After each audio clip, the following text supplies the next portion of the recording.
best game of the year.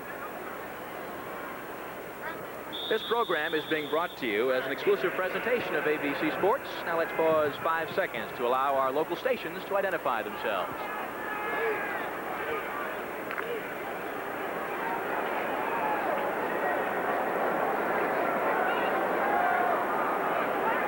Fitzpatrick trying to wake himself up a little bit in the sidelines. We may see him back in this ball game very soon, knocked unconscious just a few minutes ago. Hebert fires it out, intended there for Lacey out of the backfield, hit him in the hands.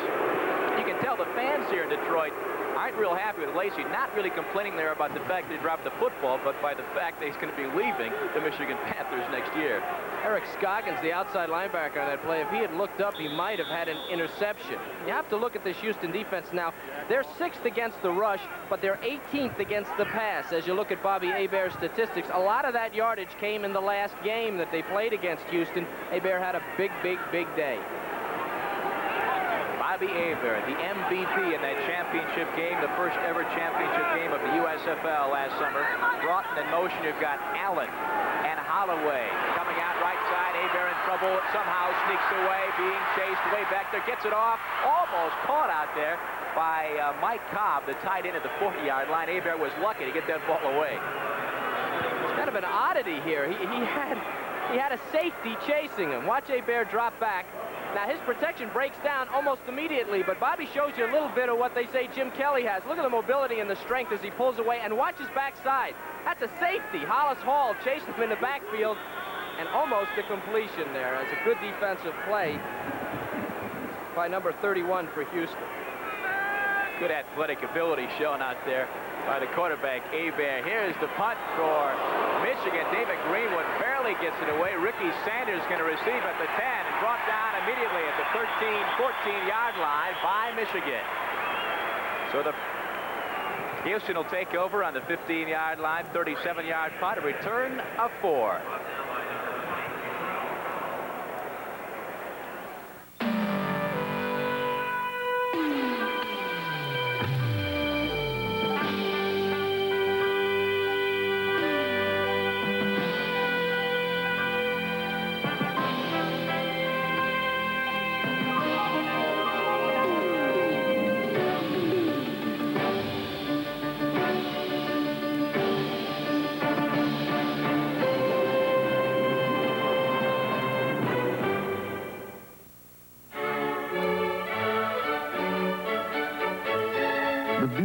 Delta faucet is, when it's on, it's on.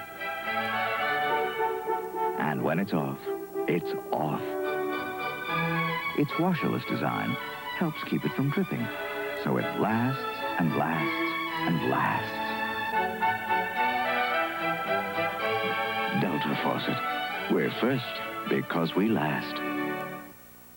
Sunday, a trip into the human mind. And magical makeup turns people into art, believe it or not. The place to be next Saturday right here on ABC. 5 o'clock Eastern, 4 o'clock Central. Wide World of Sports, Indy 500 time trials, the 68th running of the race. A.J. Foyt wants to be the first 5-time winner of that event. Cheyenne Frontier Days, great event. Of course, the American Cup Gymnastics Championship all next week on Wide World of Sports. First and 10, 14-yard line for Houston. Kelly in trouble. Is he going to make it out? No. Tackle at the 16-yard line. John Banaszak is in there along with Michigan defensive tackle David Tipton. You wonder how to stop Houston's offense. That's the way to do it. You've got to stop Jim Kelly from getting outside, giving him time to read. Michigan knows that. Only problem is nobody's been able to stop him from getting in the end zone all year. However, Kelly has been sacked 43 times. You can make it 44 on that play. And when you throw it up as much as he does, you're going to go down and turn the ball over. You know, Kevin, talking yesterday to June Jones, the receivers coach for Houston, he said when Kelly has a better understanding of this offense, he is really going to be something. Last week, 37 of 50 through the air. He said he could have had 45 or 46 completions. Kelly, quick pass. Complete out there to Richard Johnson, the slot back. Ron Osborne makes the tackle. It's first and 10 for Houston, 28-yard line. You see that kind of a play often, won't you, Kelly? Well, let's take a look at why this play worked. Greenwood is in a zone here. Now, he's the key man. Watch him. The object of the offense is to go where the defense isn't. Now take a look at Johnson. He sees Greenwood. He goes into the seam. Greenwood has a shot at him, doesn't get his head in front, and misses the tackle. Johnson picks up another 5 yards. In fact, Greenwood's still down. He's injured. He banged his head, and one of the reasons for that is he ducked his head. And you don't want to duck your head. You want to, of course, I don't know if I should be telling an All-American here and an All-USFL, but you don't want to duck your head. You want to keep your head up, see where that ball carrier is, and wrap your arms around. Let's take another look at this thing with Greenwood. Now watch his head. Watch Greenwood's head now. He ducks it right. There, yeah, and the top of your head is not what you see. The top of his head hits him in the leg. That's not what you make the tackle with. You want to get the head in front, get those arms around him. This is the result, and I'll tell you what, you don't want to lose this guy. He's an outstanding performer. Perhaps the best defensive player for Michigan. Some say the best defensive player in the USFL. David Greenwood, former All-American for Wisconsin.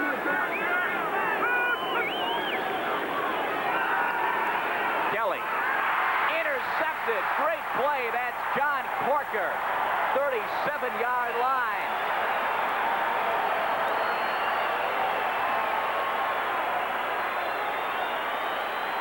Two turnovers for Kelly, and the reason is he's thrown into coverage here. Corker is a great blitzer, but he's also very quick, and he gets back in coverage. Look at him, the left corner of your screen, number 57. Kelly sees the coverage. Now that man's coverage. Got a man behind him. That would have been almost an impossible pass to complete, and you can see he didn't complete it. Corker gets his hand up. He's a big guy, makes the interception. All USFL Defensive Player of the Year last year, John Corker from Michigan. Sensational play by Corker. And Kelly, so far having his problems here in the first quarter. 5:11 to go. Michigan with the football, 39-yard line of Houston. There is no score. Bobby Hebert, the quarterback. Hebert gives it off. That's Lacey. Finds some room to the 30, 25, 23-yard line. Hosea Taylor makes the stop, and a good hole opened up by that line for Ken Lacey. In the 4-3 defense, you've got to contain it, get that middle linebacker outside, and also the end can't get shut down inside. That's what happened on that play. The end got shut down. Scoggins didn't do a bad job. He kept contained, but there was a lane for Lacey, and he picked up some good yardage.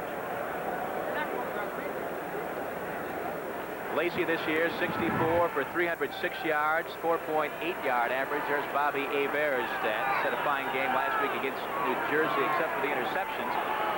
Threw up 3 of them.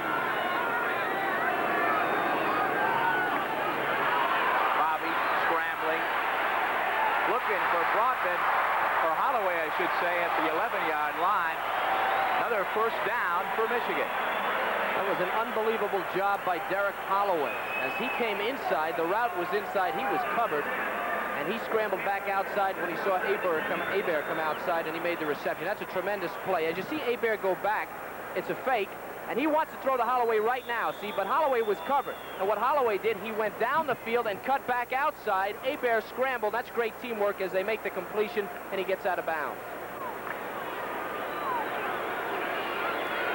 Hebert today showing some excellent maneuverability in the backfield. The crowd coming alive. 11-yard line for Michigan. My God, the motion. There's some movement on the offensive line. I believe it was Tony Osmond, the right side, Kevin. There's a flag on the play. Wait to see what it is. Excuse me, Corey. You got to drive Jim Stanley crazy. They had 5 offsides penalties last week against New Jersey. Number 75 on the offense, first down. It was Tony Osmond, the right tackle out of Michigan. Well, you see him right there, and he just forgot the snap count. Don't know what he was thinking about, and this is the type of thing that's hurt Michigan. Hurt him constantly in this 4-game losing streak, and they just simply have to cut that stuff out. Cost him 5 yards. Ball on the 16-yard line. That's Williams going left side. Drives across the 15 to about the 13-yard line. Radonai in there along with Tommy Myers. Have to remember that this Michigan offensive line is considered, along with Philadelphia, to be the strongest in all of the United States Football League. Let's take a look at the outside linebacker here, Hawkins. As you can see, a lot of maroon here coming after Hawkins, and Williams sees it, and he'll cut up inside and get a couple of yards. Now they have to go back to that 5-yard penalty. It not only cost them 5 yards, cost them a little bit of momentum, and that can sometimes hurt worse than the yardage. 2nd and 13. That's Broderick. 24 in motion. Hebert going to toss it out there. That is Lacey for the touchdown. All alone, nobody within 5 yards, and Michigan is on the board.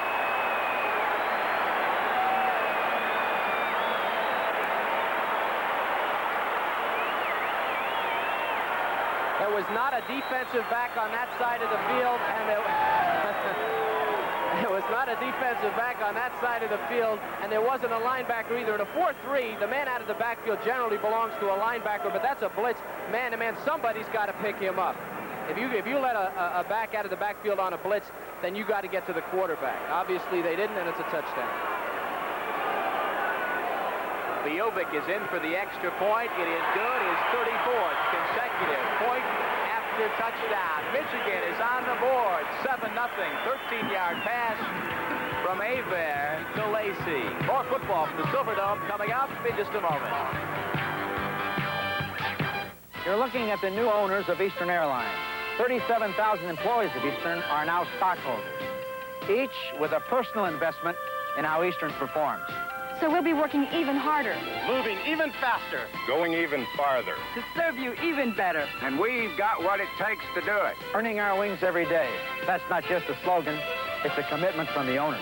At Eastern, we earn our wings every day. Canon, the official 35mm camera of the 1984 Olympics, asks, how do you cover 3 very different athletes? With Jennifer Chandler, your imagination soars. Canon's Zoom makes a range of shots. Sharp. Adrian Dantley's face says it all. Canon's telephoto makes close shots. Clear. Frank Shorter's Endless Miles. Canon's wide angle makes every inch crisp. Put a Canon on your Canon. Aptly in New York, and here's a rare look at a phenomenon not frequently seen in the USFL, the Herschel Walker breakaway run. The blocks on the right side of the line by Millard and Harris. And then Walker broke 1 tackle, and in the first quarter at New Jersey, he has gone 62 yards for the touchdown that has given the Generals a 14-0 lead over Oklahoma, and back to Michigan now. No, Herschel last week against Michigan only rushed for 44 yards in 1 play. He's got it more. Had that sore shoulder last week. Jovic kicks off. Verdun. 20-yard line, maybe. No, he's tripped up there. Good special teams performance. Brought down at the 18-yard line. Return of 18 yards. Here's the interception that set up the touchdown pass a few moments ago. Kelly on the roll, going to toss it out. Corker makes a great play, doesn't he, Kevin? Well, sometimes we forget after the touchdown what sets up the touchdown. Us defensive players like to remember these things. Of course, it led to this play, broken coverage by Houston. They are 18th in the league in pass coverage. Here's the example why, as Lacey picks it up, goes in for a touchdown. 7-0. The Panthers in front. Jim Kelly has 2 interceptions already here in the first quarter. 3:02 to go. Kelly, quick pass going for McGee. Bad throw. Chapman knocks McGee down, and Kelly just does not look sharp so far today. Well, that's another way to stop the Houston offense. He's fair game once that ball passes him. Knocked him on his butt, and I'll tell you, do enough of that, and you'll stop him. Let's go on the sideline for a moment, and Jim Paschke. Jim? All right, Calvin Eason, defensive back. You've had some problems on coverages. What happened in the rotation? Okay, we're playing a flow sort of coverage, and a free safety and the linebacker were playing a little in and out. They mixed us up in the crossing pattern, and linebacker didn't get out there. Okay, they're going to have to improve on that. That ball was intended for Johnson out there, incomplete. Tom Moriarty made the hit. Set up a 3rd and 10 play for the Gamblers and Jim Kelly. Try to understand this offense that Houston runs. That's the scoring drive, last scoring drive by Michigan. You have to understand that in the huddle, the only thing they call are blocking assignments, and then they'll call a load or a rip, which is the motion, which way the motion goes. Everybody reads at the line of scrimmage, and they read the defense. Kelly got some pressure. He's brought down. Larry Bethea makes the hit. Had 5.5 sacks coming into the game. And the Gamblers will have to punt it away. It's a big series for Michigan as you see John Corker coming off the field. He's the defensive leader. This is a big offensive team, Houston. They lead the league in total offense. To score and then shut them down like that will give the Panthers a big lift. That's Walter Broughton back to receive this punt. Dale Walters.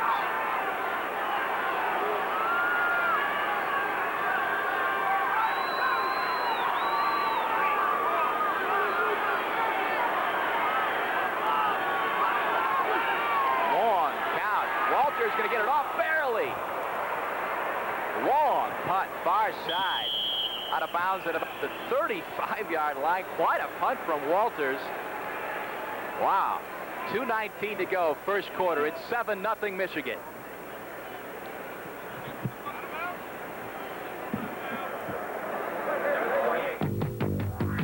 Come on in, take a seat.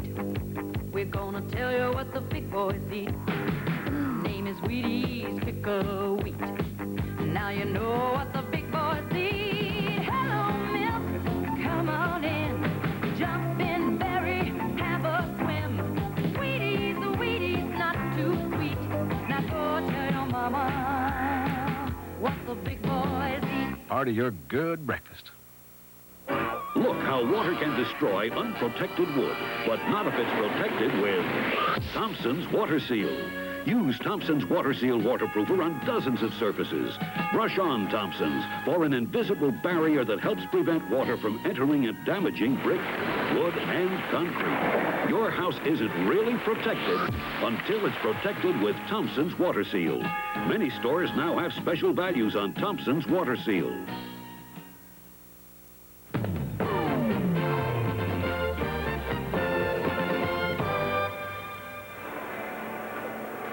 Houston's offense, the #1 offense in the USFL, averaging 402 yards per game. So far, having their problems. Jack Pardee has to be concerned. Michigan with the football once again on their own 39-yard line. 2:19 to go, 7-0. The Panthers in front. Bobby Hebert so far has looked impressive. The fans here at the Silverdome are enjoying themselves so far.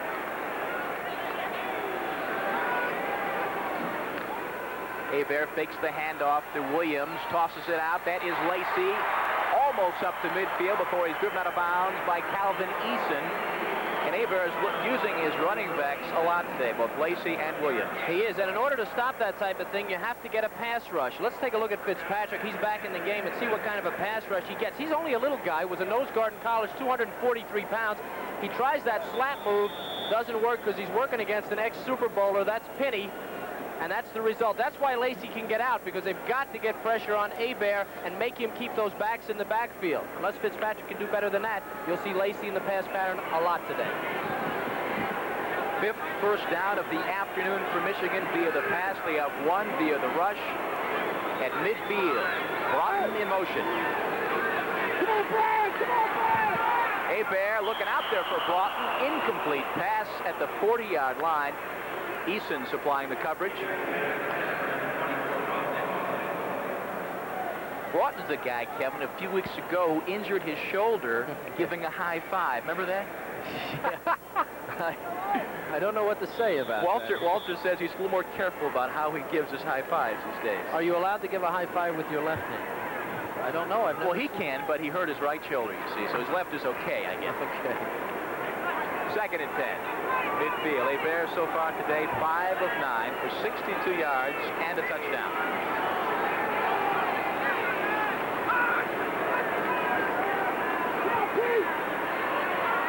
Got Broughton, 42-yard line.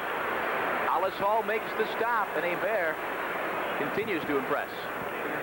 Well, Hebert's picking his receivers. In a lot of ways, you have to think that maybe the loss of Anthony Carter in the long run will make Hebert a better quarterback. Anthony's the type of guy, he's such a good receiver, you can begin to depend on him. When you lose him, you go through a learning process all over again. Hebert has been going through that process for the last 4 weeks, and it's been a painful one, but he may be coming out of it and learning how to check off to other receivers. The San Antonio-Chicago score. The Blitz continue to have their problems. 17-0 in the third quarter. The Gunslingers lead. Hebert's had 11 interceptions in the past 4 games, and perhaps today he is working himself out of that slump. 3rd and 2. That is Lacey. Going to be very close. Just pounded it up the middle. Had a couple of tight ends that time. Not sure if they made it, but that kind of thing is what Michigan's offensive line can certainly do for you, with their kind of experience and their power and size. Well, those guys across the front are 250, 267, 265, 256, and 255, and then throw Lacey in there at 220, and it could be a long day for a linebacker. That guy, when he gets a foot off the ground and puts his head down, it's tough to stop him. The crowd reaction you hear, they want Michigan to go for it. 4th and short. Got to consider the offense you're playing against now. You give them field possession, they can strike from anywhere on the field position. Be interesting to see what they do. They're going to go for it. What do you think? Williams up the middle here, Cap? Well, either be that or a sneak against this 4-3. 4th and less than 1. Hebert going to sneak it. I believe he has it. We'll see where the official places the football, but it looks as if they made the forward progress for the first down across the 40-yard line. Tyrone McGriff leading the way, along with Wayne Radloff. Some of you at home may wonder why they run quarterback sneaks in that situation. There's a couple of reasons. As you see, it's a first down for Michigan. One reason is it doesn't take any time. You don't have to turn around and hand the ball off, give the defense time to react. The other is, if an offensive lineman moves and vacates a spot, he gives you room to fall down forward. And that's quite often what a quarterback will do. He doesn't really run. He'll just fall into that space vacated by his guard or center, and he'll get a first down. That's what you saw Hebert do on that play. Less than 30 seconds to go in the first quarter. 1st and 10 at the 40 for the Panthers.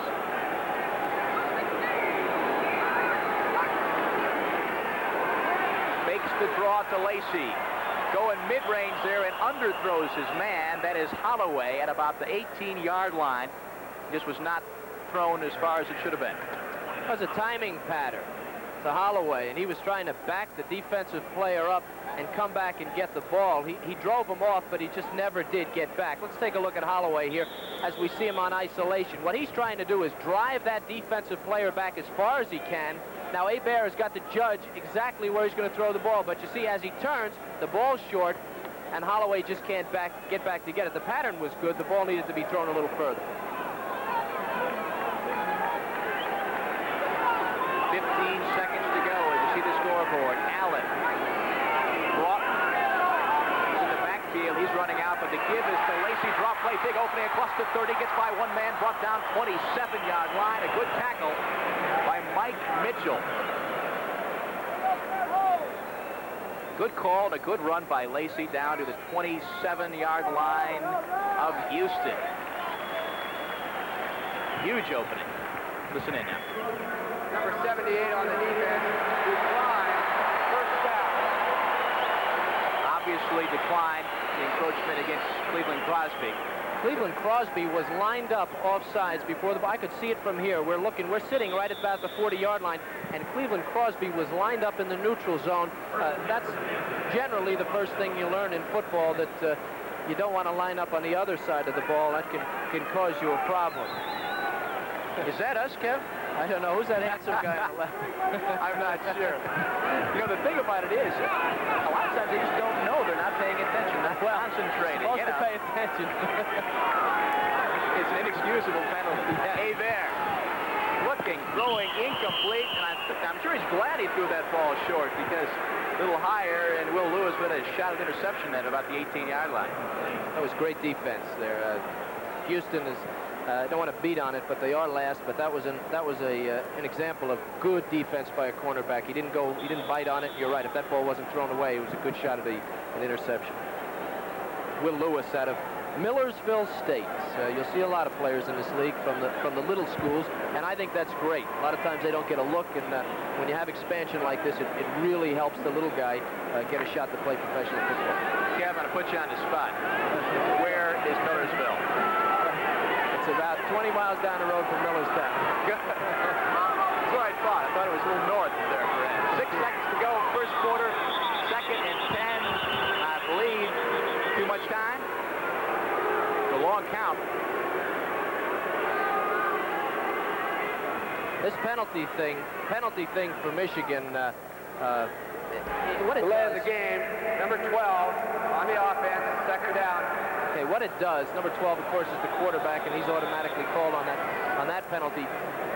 It destroys the timing. You get into a flow, ba-boom, ba-boom, ba-boom. You're moving down the field, and all of a sudden you get a penalty. Everybody gets a little bit annoyed, and it destroys your concentration and your flow, and it's something that great football teams don't do, and I know Jim Stanley is worried about it.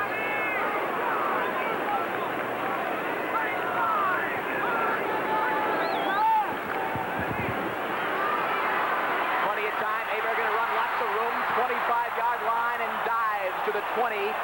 Good decision by Abear. 3 yards away from the first down. Also a flag. Might have been a late hit. Houston defense getting a little frustrated. When they do things right, they're still getting hurt.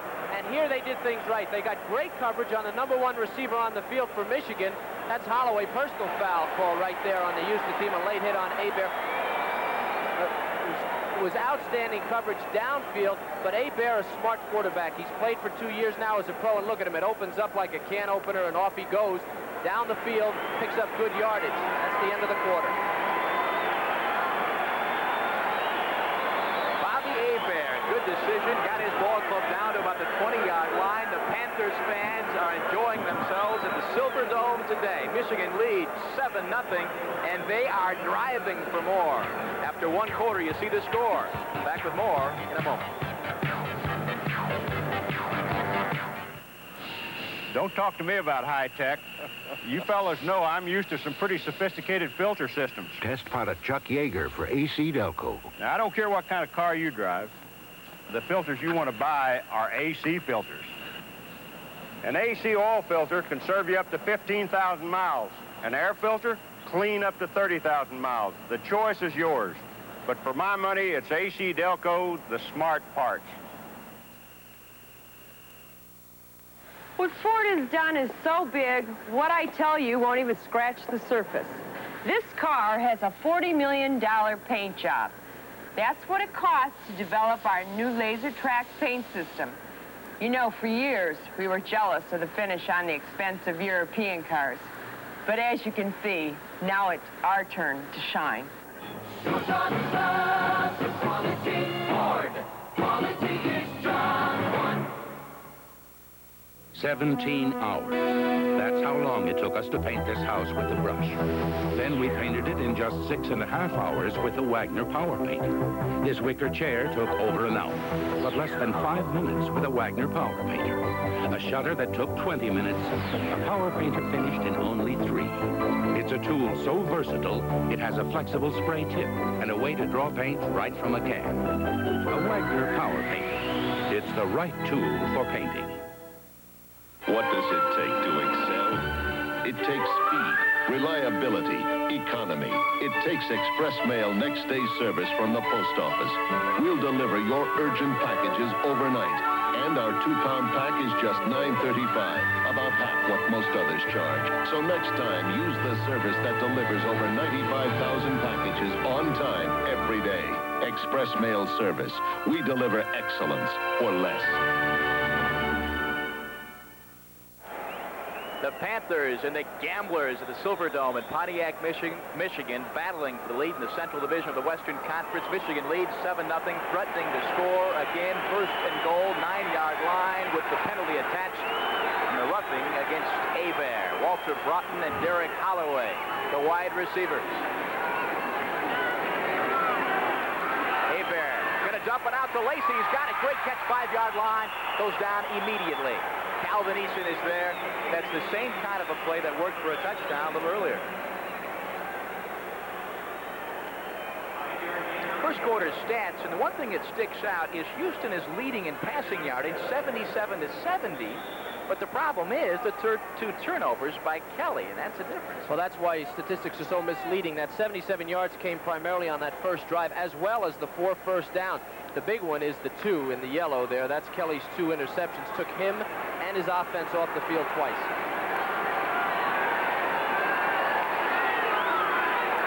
Second and about 5. Williams tripped up at the line. Diala goes in, makes the hit. #1 tackler for Houston. Gamblers had a goal line stand last week against Los Angeles. They held them twice inside the 1-yard line. And again, defensive and offensive philosophies change when you get down inside the 20 and the 10 and the 5-yard line. So a team that's maybe last in the rush or poor against the pass in the middle of the field, maybe that's not so when you get to goal line defense. They may be a lot better. 3rd and goal. Needless to say, a big play.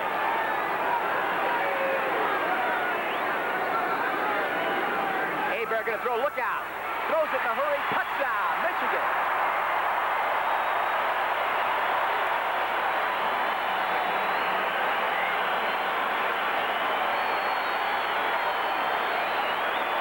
The blitz was on. Hebert gets rid of it in a hurry to Walter Broughton from 5 yards out. His 4th touchdown reception of the year. I guess everything's a game of inches. Look at the blitz here. Hebert, great concentration. He can feel tremendous block there on the blitzing safety or cornerback. Hebert puts it right in the belly of the receiver for a touchdown. Take a look at it now from the end zone. This is the way the defense would see it, and they wouldn't be too happy with seeing it that way. Touchdown.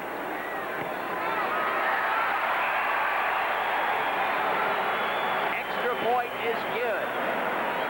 And Michigan is rolling. We are early in the second quarter. And the Panthers lead it 14-0. Houston's offense yet to get on track.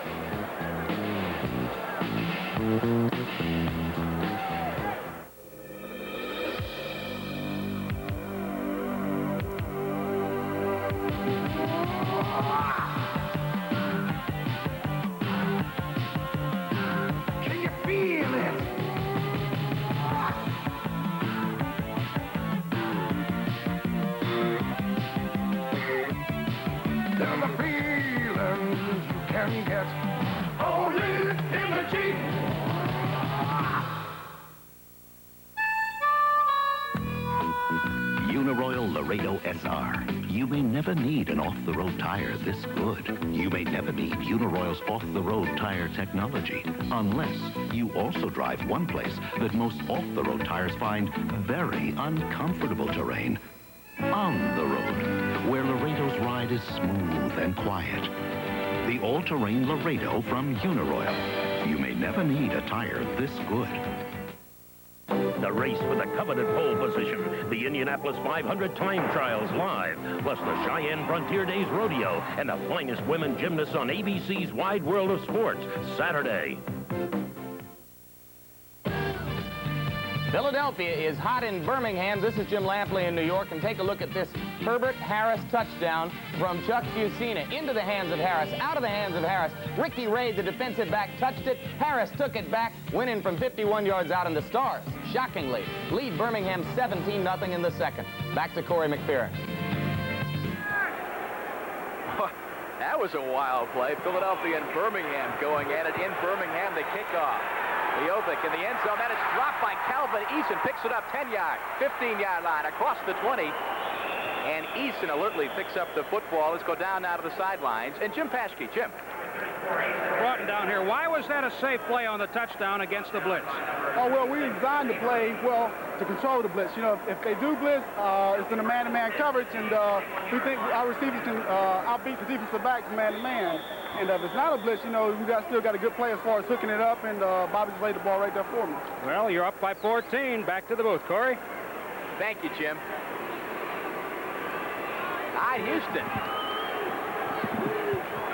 Got to do a few things here. Sanders in motion. We got to keep the football for one thing. Kelly gives it out to that is Sanders. Spins off one man. Tries to make another move. Can't do it. Down to the 22-yard line. Ray Bentley, the linebacker, is there to make the stop.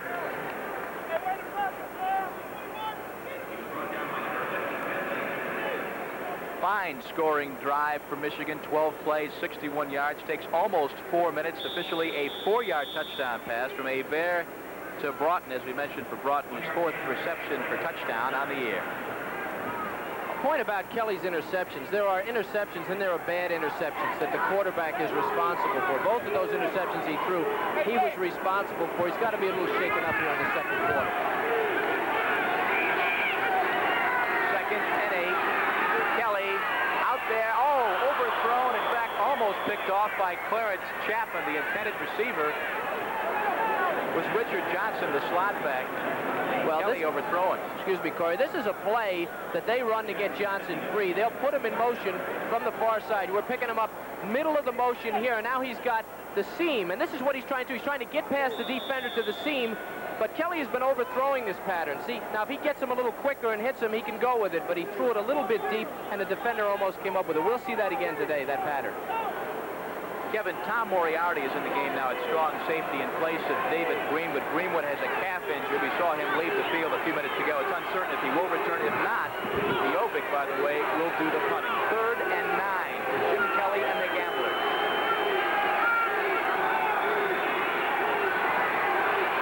Got some time, pumps once, gets away from one man, and this time he will not escape.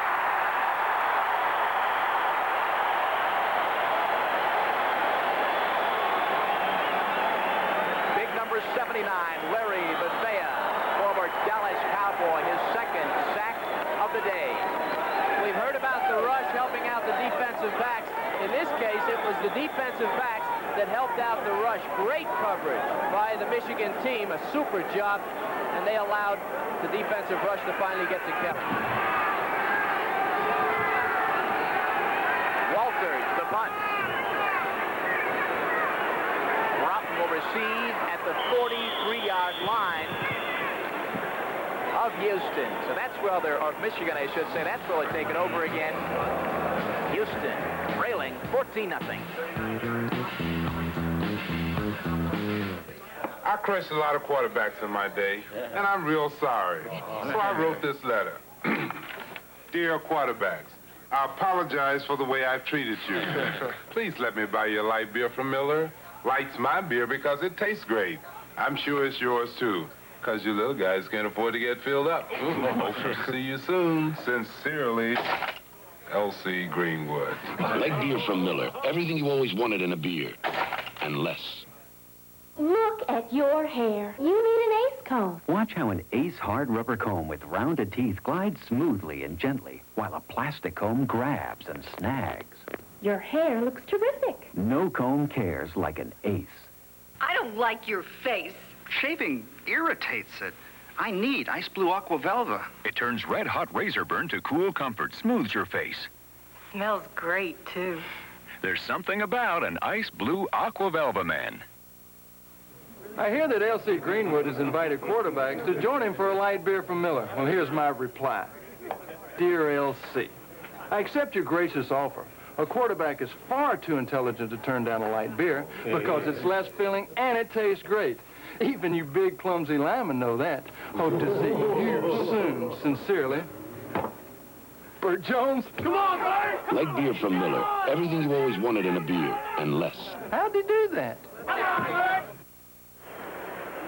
Next Saturday, right here at ABC, U.S. Olympic Trials, women's marathon, the first ever women's Olympic marathon to be run this summer in L.A. Also, the Tournament of Champions tennis. You'll see stars like John McEnroe, Jimmy Connors, Yvonne Lendl. That starts at 2 o'clock Eastern Time next Saturday, right here on ABC. And once again, Michigan has the football. They are controlling the game so far. 43-yard line. Hey, they're going to put it up. That's Cobb, the tight end. Good coverage from Calvin Eason at midfield. They wanted interference penalty on that. There was contact, but again, it's up to the official. We'll take a look here as Hebert goes back to pass on first down. They're throwing on first down against this team, last in the league in pass defense, and you can be the judge. They both have a right to the ball. From that angle, it's very difficult to tell, but we'll have to put our faith in the official there and give Michigan a 2nd and 10. It's the right answer, I think, Kev. Yeah. It's very close. 2nd and 10. 11:13 to go here in the first half. 14-zip. Michigan.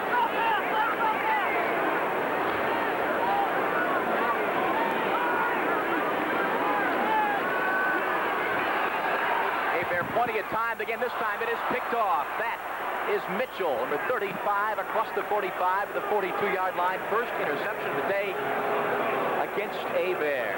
Suddenly, Houston has the ball in good field position. One of the things the coaches say to you when you get an interception is, don't give it back, don't give it back. They're paranoid that you're going to throw an interception. Hebert should never have thrown this ball. It's great coverage by Mitchell. He's looking right at him all the way. And look at Mitchell. He looks like the receiver. He's in great position. Don't let go of the ball. Find somebody else or throw it out of bounds. That's a learning experience for Bobby Hebert right there.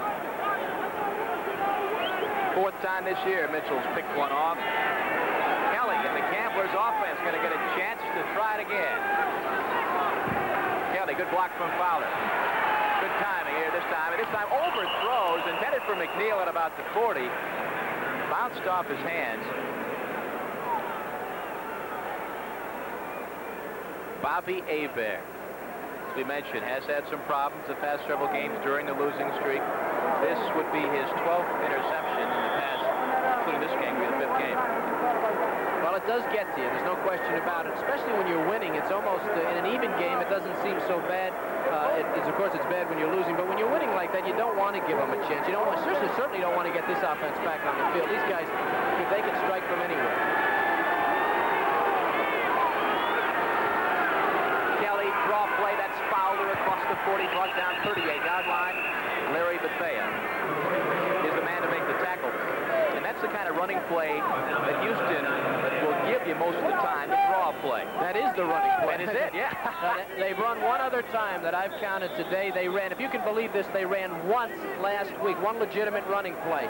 Draw is a good play for this team because they pass on every down. The key for the linebacker on that is you have to wait till the quarterback passes the back before you drop back in pass coverage. If he's still got the ball, he's going to throw it. If he doesn't, the back's got it. You got to come up and get it. 3rd and 6. See if Kelly can pull it off this time. Rolls to his left. Pumps once. Twice. He's got a man. That is Sanders. 10-yard line. 5. He's still on his feet. Touchdown. Houston. Well, I tell you, this is a great offensive play. John Corker, the USFL Defensive Player of the Year, is the culprit on this. He's the guy that gets beat, number 57.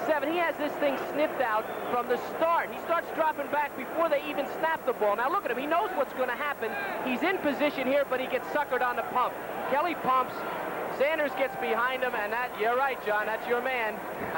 And he chases him down the field. Sanders, great move there, spinning move, and he gets in for a touchdown, a terrific isolation.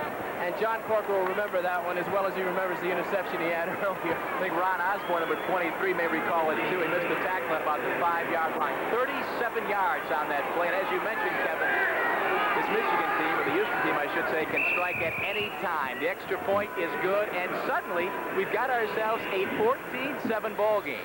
We're going to see a lot more points before it's over.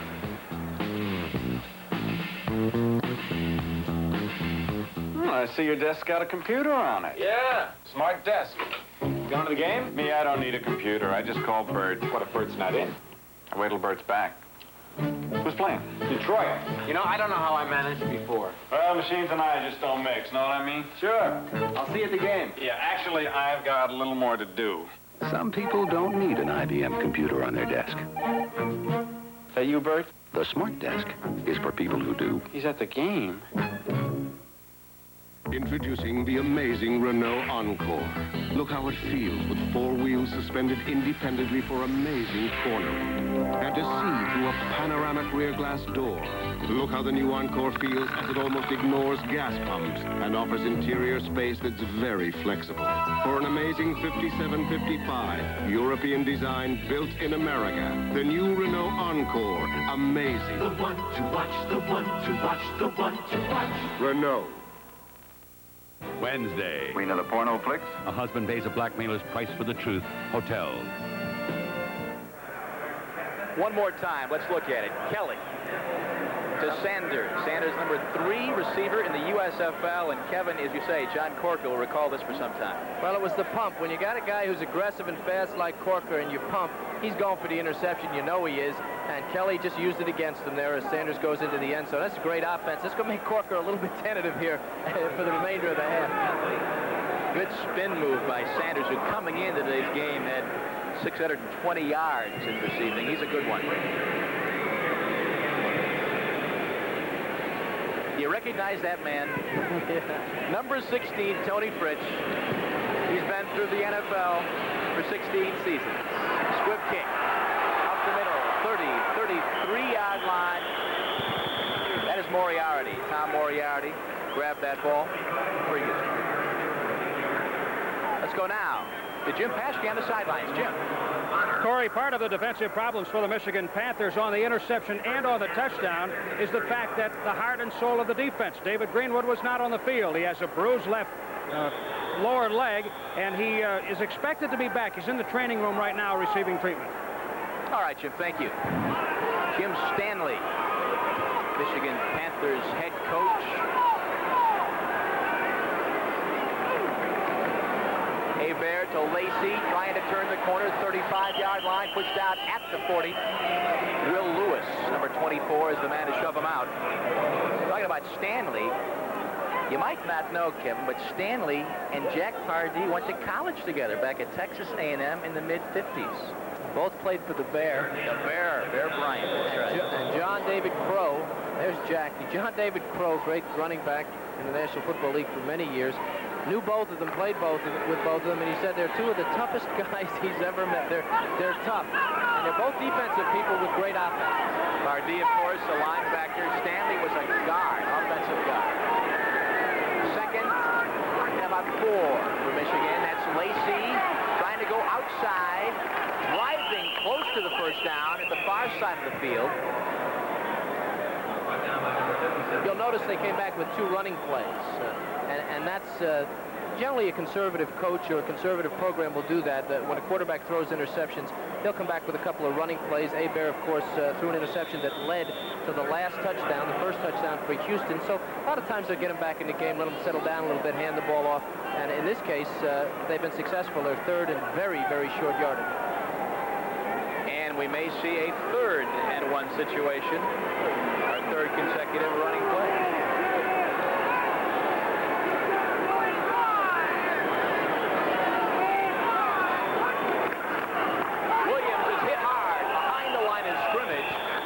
Hosea Taylor, number 93, celebrating in the backfield. Michigan going to have to punt it away as Hosea comes up with a big defensive play. Remember, we talked about why you run. Take a look at that score. Philadelphia Stars, both 9-1, clobbering Birmingham in the second quarter, 20-0. Back to what I was saying, we talked about why you run a quarterback sneak, because it takes time to hand it off. You give that defense time to react. Hosea Taylor took the gap on that play, and the result is they're going to get the ball back. Houston. Jovic to punt. He is normally the kicker. Greenwood is out. There are flags on the play. At the line of scrimmage, might have been some contact before the snap. Perhaps a procedure. Well, the Houston player jumped, but he's allowed to jump if he gets back. Right. He can jump into the neutral zone. The offensive player has to sit. They have to wait no matter what happens. See, so they're going to call procedure on the offensive player. A lot of defenses will be taught. Ball start, number 20 on the offense, 4th down. A lot of defenses will be taught to do that, try to shake up the offensive player and get a procedure penalty on it. Again, that's McNeil back to receive. But Jovic, the kicker, got to be a little nervous about this. Punts it up, does a good job. In fact, a tremendous kick, driving McNeil back to the 10-yard line. It bounces inside the 10. Wow, what a play.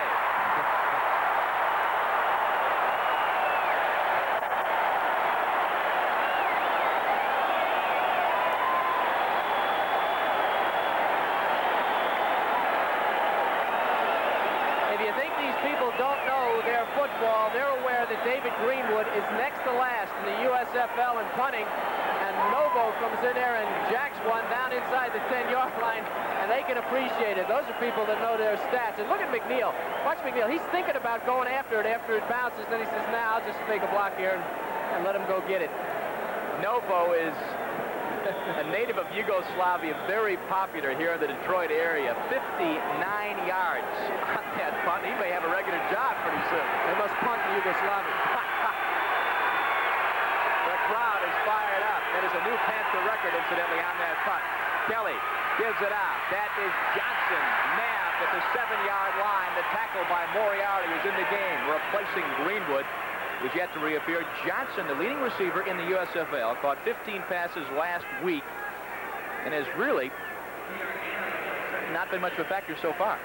If you think about this offense for Houston, the fact that they don't run and consider their field position, this is a very difficult situation for the Houston Gambler offense. These guys have simply, there's the man that put them in there. They've got to be very careful throwing the ball down here. Let's go! Let's go! Come on, baby! You gotta love that. Kelly flips it out. Sanders out of bounds.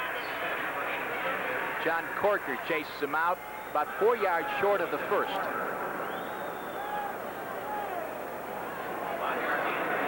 That was the same play to the other side, that little swing pass, and that must be their offense when they're caught in this situation. Darrell Davis looks good in the middle of the field, and that offense is great. It moves the ball, but you don't want guys to punt the ball inside the 10-yard line. Jim Kelly thinking about it here. He's got a 3rd and short. This is normally a running play in this situation. Let's see what Houston comes up with.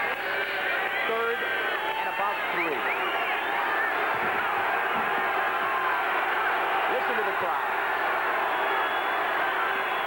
Kelly's got his man almost to the 30-yard line. That is Moser, a flanker out of Oregon.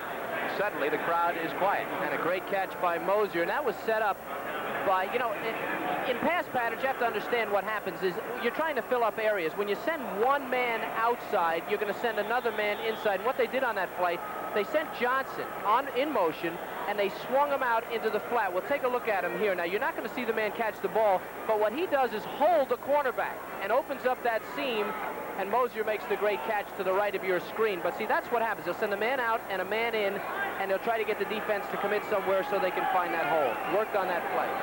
Jim Kelly and the Gamblers out of their hole. 6:08 to go, second period. 14-7, they trail. Kelly gives it off. That is Johnson, tripped up on the far side by Tom Moriarty. Let's head down to the field now and see what Jim Paschke is up to. Jim? Corey, I just have one simple question for Novo. Where have you been hiding those punts? Really, I never work at it like on the place kicking. See, I'm not consistent on the punting as much as I'm on the place kicking. I can punt if I work at it, but see, like, I'm not consistent in punting. But they use me for a backup on it, so I'm just trying to do my best job in here. So far, it's pretty good, so I just got to keep doing that. I know the real answer. You married one of the cheerleaders, and you were showing her what you could do, right? Right, that's it. You got to do everything in here. This is that kind of business. You got to be both punter and a place kicker, so I'm trying to do the best. 59 yards, a nice punt. Thank you. Novo can retire with that average, huh? Kelly, Sanders again. This time he can't quite handle it. Corker was over there to give him some trouble. Let me give you some numbers. Ricky Sanders, 5'11", 172 pounds. The guy coming down on him, John Corker, 6'6", 235 to 240 pounds. I personally can't blame old Ricky for not catching that one. Could have been a rough afternoon if he did. In fact, Kevin, look at all these slot backs and receivers for Houston. You got a guy like Sanders, you mentioned his size, 5'11", 170. Gerald McNeil, wide receiver, is listed at 5'8", 140, which means he's 5'7", 132. They got some little people. Richard Johnson, 5'9", 185. See what Kelly comes up with here. 3rd and 6. Third down conversions. They are 4 of 6. Kelly got some pressure. He's going to go down.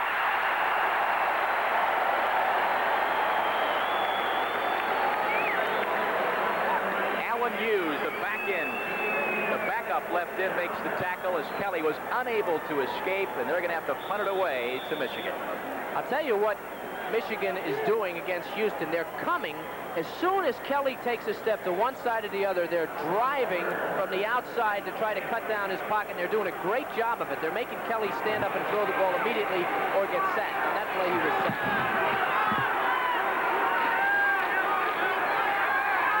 Dale Walters, so so far today, about 5 yards over his average.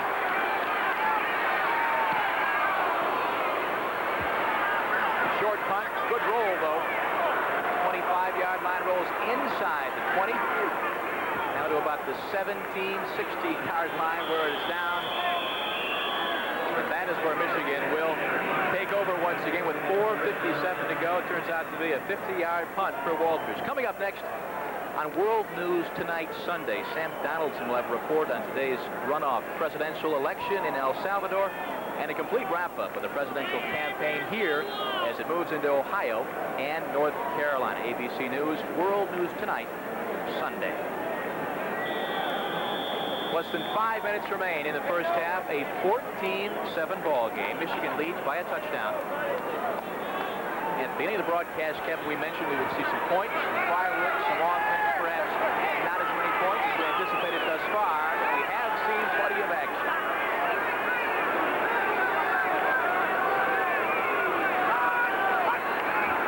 A little confusion in the backfield, but he gets away somehow, still on his feet, being chased by Crosby.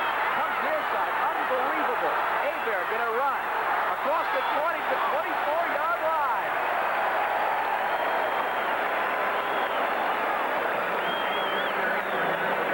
Talk about a man with his wits together, huh? Well, I'll tell you, let's take a look at number 62, the middle guard, Tony Fitzpatrick. This is an over defense. He's playing right on the center. Now, his responsibility here is to look out for the draw. He's just standing there. He's watching Hebert. Now, look at him. Go along the line of scrimmage. Hebert gets loose. He goes down, hits the ref, hits Penny, and take a look at who comes into the picture now, Hebert. And that's a tackle for Fitzpatrick, but I'll tell you, the play came to him. He didn't go to the play. Second and about 3. Marvelous performance from Bobby Hebert. Not to mention Tony Fitzpatrick. Williams slides across for the first down, maintains his balance to about the 31-yard line. Hollis Hall gets credit for the tackle. Remember what I said about these teams? They're tough coaches. Both of them have tough coaches. They're also very tough teams. The offensive line for Michigan and the offensive backs reflect that man's philosophy. He was taught by Bear Bryant and obviously taught, well, these guys are tough. You see the way John Williams ran that play? He just ran over people.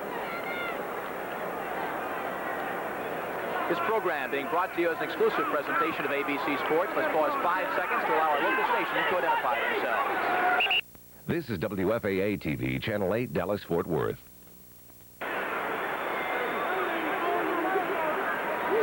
Flag on the play, as you can see, before the play even got underway. It's like procedure against the offense. They're just killing themselves with these penalties. These are small penalties, but you see how they get gunned up and they're playing tough, like I said? Ball start. The offensive line, still first down. And that was the, see, he said the offensive line, that was the entire left side of the line. They went on first down, and everybody jumped off sides. And I don't know why that would happen, except that maybe they can't hear him in the huddle, but they should say something about it. That just disrupts everything. Gets the team's momentum down and their heads down, and offsides penalties should never happen. Never happen in football. Thank you, Coach. Second down. Make it first down. 15 to go after the 5-yard penalty. Brought coming near side again. We have movement. We have flags. Get a little sloppy. That was Delafiore on the right side again. He picked up. False start. Number 78 on the offense. Still first down. You want an explanation? I can't give you an explanation for that. You get offsides, you go back in the huddle, you say, come on, guys, let's not do it. Stanley, he doesn't even know what to say. What can you say? And here comes Delafiore. I guess that's what you can say. Delafiore is off the field. Don't know if I'd be wanting to come out of the game at that point to talk to the coach. Don't worry, he will talk to you. Instead of first and 15, it's now first and 20. Osborne came in to replace Delafiore.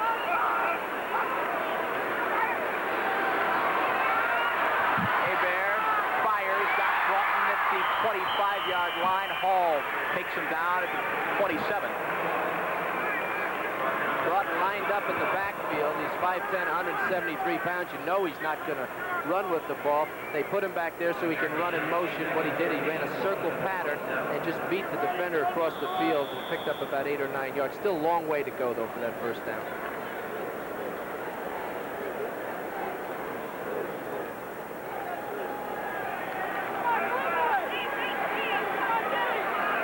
See the time moving down close to the 2-minute mark.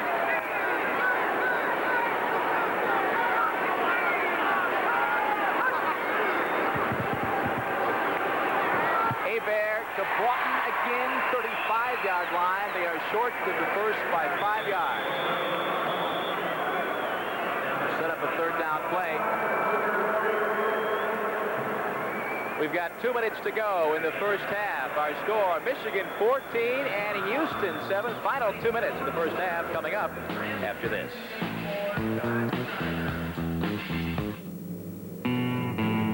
Today, competition is tougher than ever. With thousands of new businesses opening, you have to be smarter than the people down the street. You need smarter ways to manage your cash flow, inventory, We'll ship it by air. customer relations. Just use our 800 number. By tailoring AT&T Watts and 800 service in ways you never thought of, you can handle the competition wherever it comes from. AT&T Communications. Today, your engine can rev twice as fast, twice as hard as engines fast. Smaller engines, higher tack. Get the two-stage filter from Lee and fight back. Lee two-stage maxi filter with 2 stages. A second filter on top of the first for the kind of protection your engine demands. Lee two-stage. Cause your engine can work twice as hard. May 19th, live from Baltimore, Maryland, the 109th running of the Preakness Stakes. Yesterday on ABC, you saw Swale win the Kentucky Derby. The Preakness coming up May 19th right here on ABC, begins at 5 o'clock Eastern Time.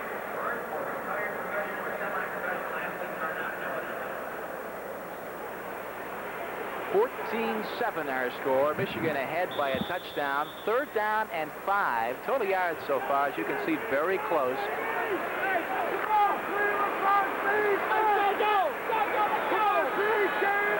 See what kind of play Hebert comes up with here. 3rd and 5 on his own 35-yard line. There's Holloway in motion towards the top of your screen.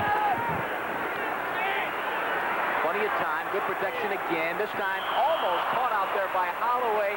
I think there might have been some confusion, Kevin, about who that ball was intended for. Number 87, Anthony Allen, was out in isolation, and I'll tell you, Allen may have run the wrong pattern. Look at him. He gets away from the defender there, uses his hands, but watch him run into Holloway. Right in there, almost a pick, and who's the ball to? Holloway gets his hand on it. See that? Allen was ready to catch it, but Holloway put his hand on it, and there was no completion. Take a look at it from the end zone, and we'll take a look at the very end of this play. Look at Allen behind Holloway, ready to catch that. But Holloway didn't know he was back there. Could have easily been caught by Allen, obviously. Here's Novo. Leovic. Again, great pot. McNeil back at the 16. Good opening across the 30. 33-yard line before he's brought down by Hawkins.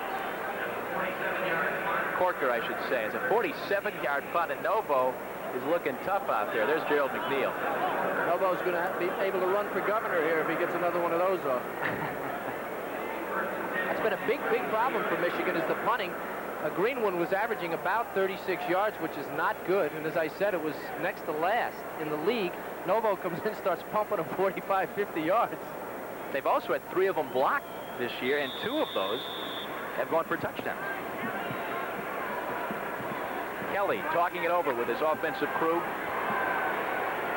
He's got 1 minute and 43 to get some more points on the board. He trails by 7. Johnson in motion. And is to Johnson. Tries to move around. Loses a couple yards. Tom Moriarty trips him up at the 37-yard line. This is the leading receiver in the United States Football League, and this is an interesting play. He goes in motion. He's already stopped. He had already been in motion. He stopped and set, and it's to him all the way. Kelly turns around, And Johnson's just cutting underneath the coverage. A little bit behind him, makes the catch.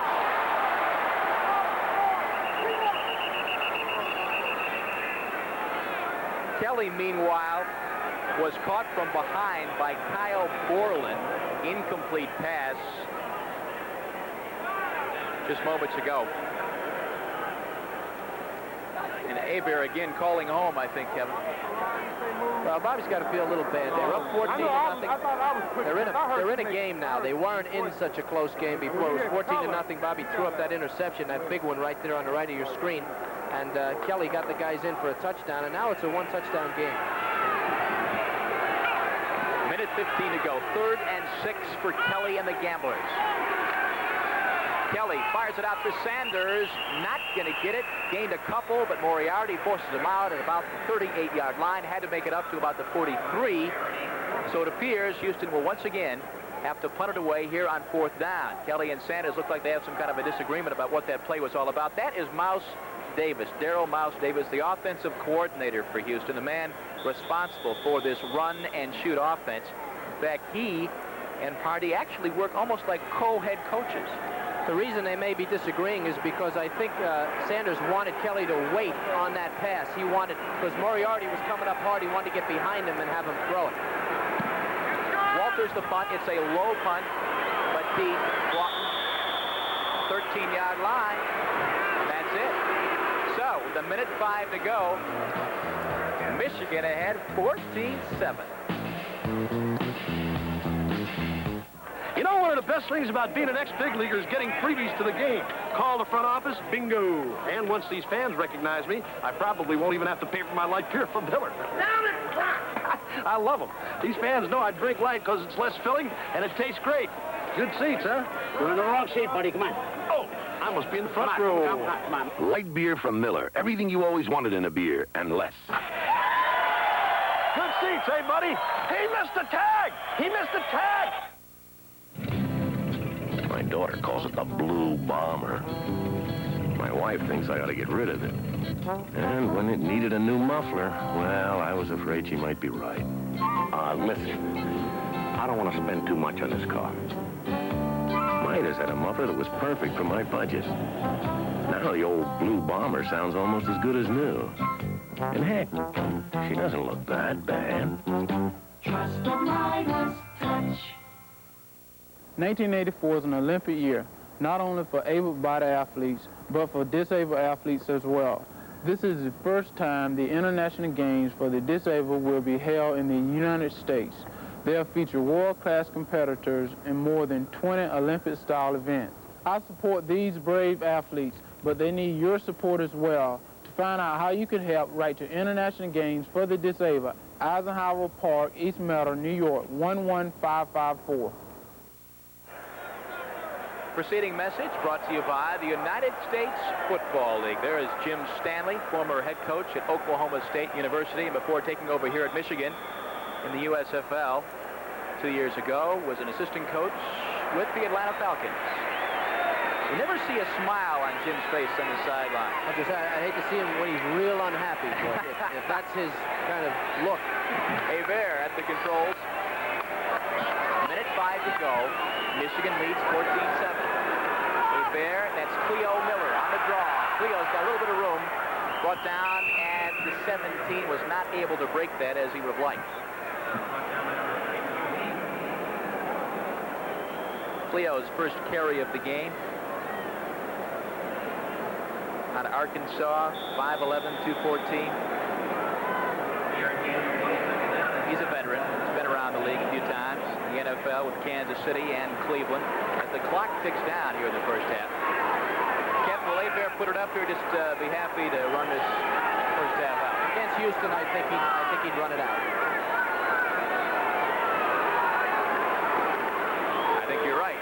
John Williams, right side, trying to power his way through past Calvin Eason. Not going to happen. Less than 15 seconds to go here in the first half. That may, in fact, be our final play of the first half. As the clock ticks down here at the Silverdome, and the fans here of the Michigan Panthers voice their approval. It's 14-7. Michigan leads Houston with today's halftime activities after this message and a word from our local stations.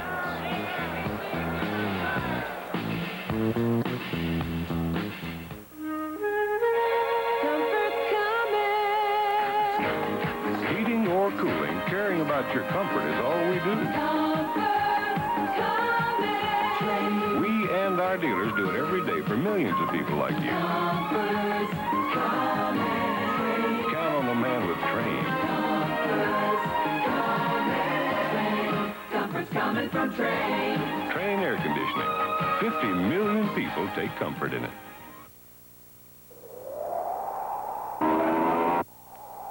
Presenting the new Renault Fuego.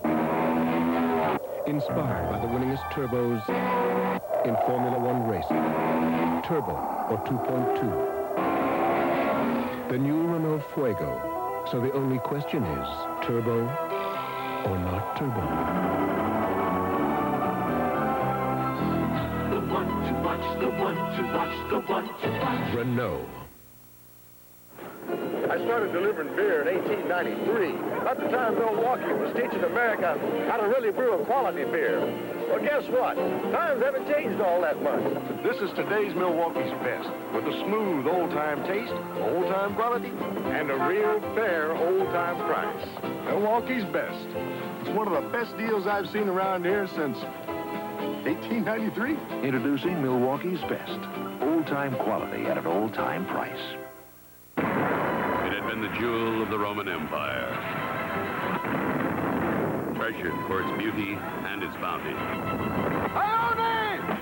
These were the last days of Pompeii. Starting tonight at 8, 7 Central and Mountain.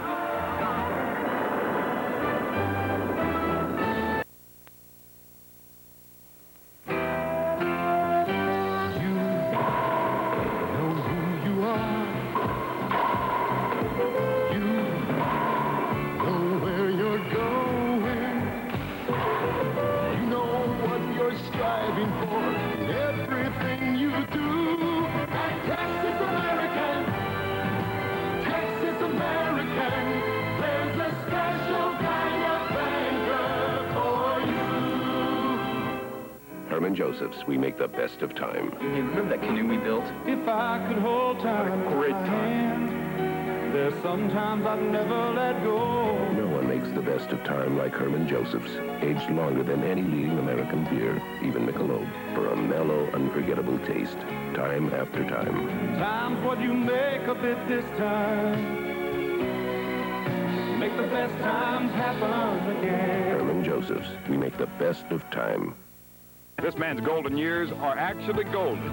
Tonight after the update. Those of you who are at halftime of the Houston-Michigan game, and we'll bring you up to date now on what's happening elsewhere in the league. The key game today coming in between division leaders Philadelphia and Birmingham. If you've seen Birmingham this season, you know how well they were playing. You know about the 9-game winning streak they had coming into this ball game at home.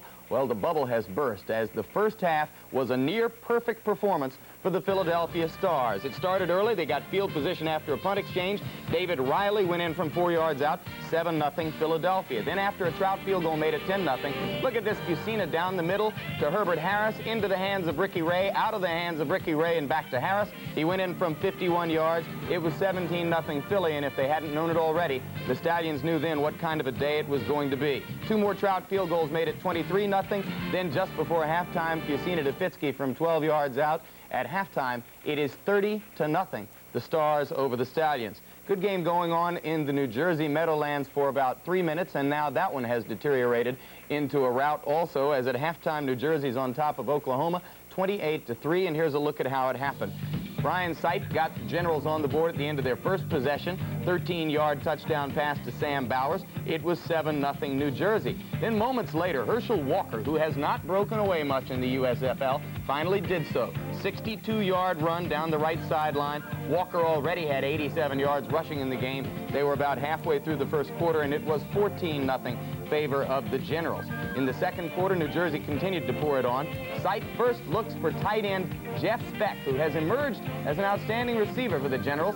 Speck goes 46 yards to move the Generals into scoring territory. Then moments later, Sipe scrambled, found Maurice Carthen in the end zone. Hard to tell whether Carthen was the intended receiver there, but the effect was the same anyway, 21-0 New Jersey. Then a Jim LeClaire interception against Doug Williams. Only interception Williams threw in the first half, nevertheless was a critical one, as that one put the Generals in good field position once again and set up Herschel Walker's second touchdown run of the day.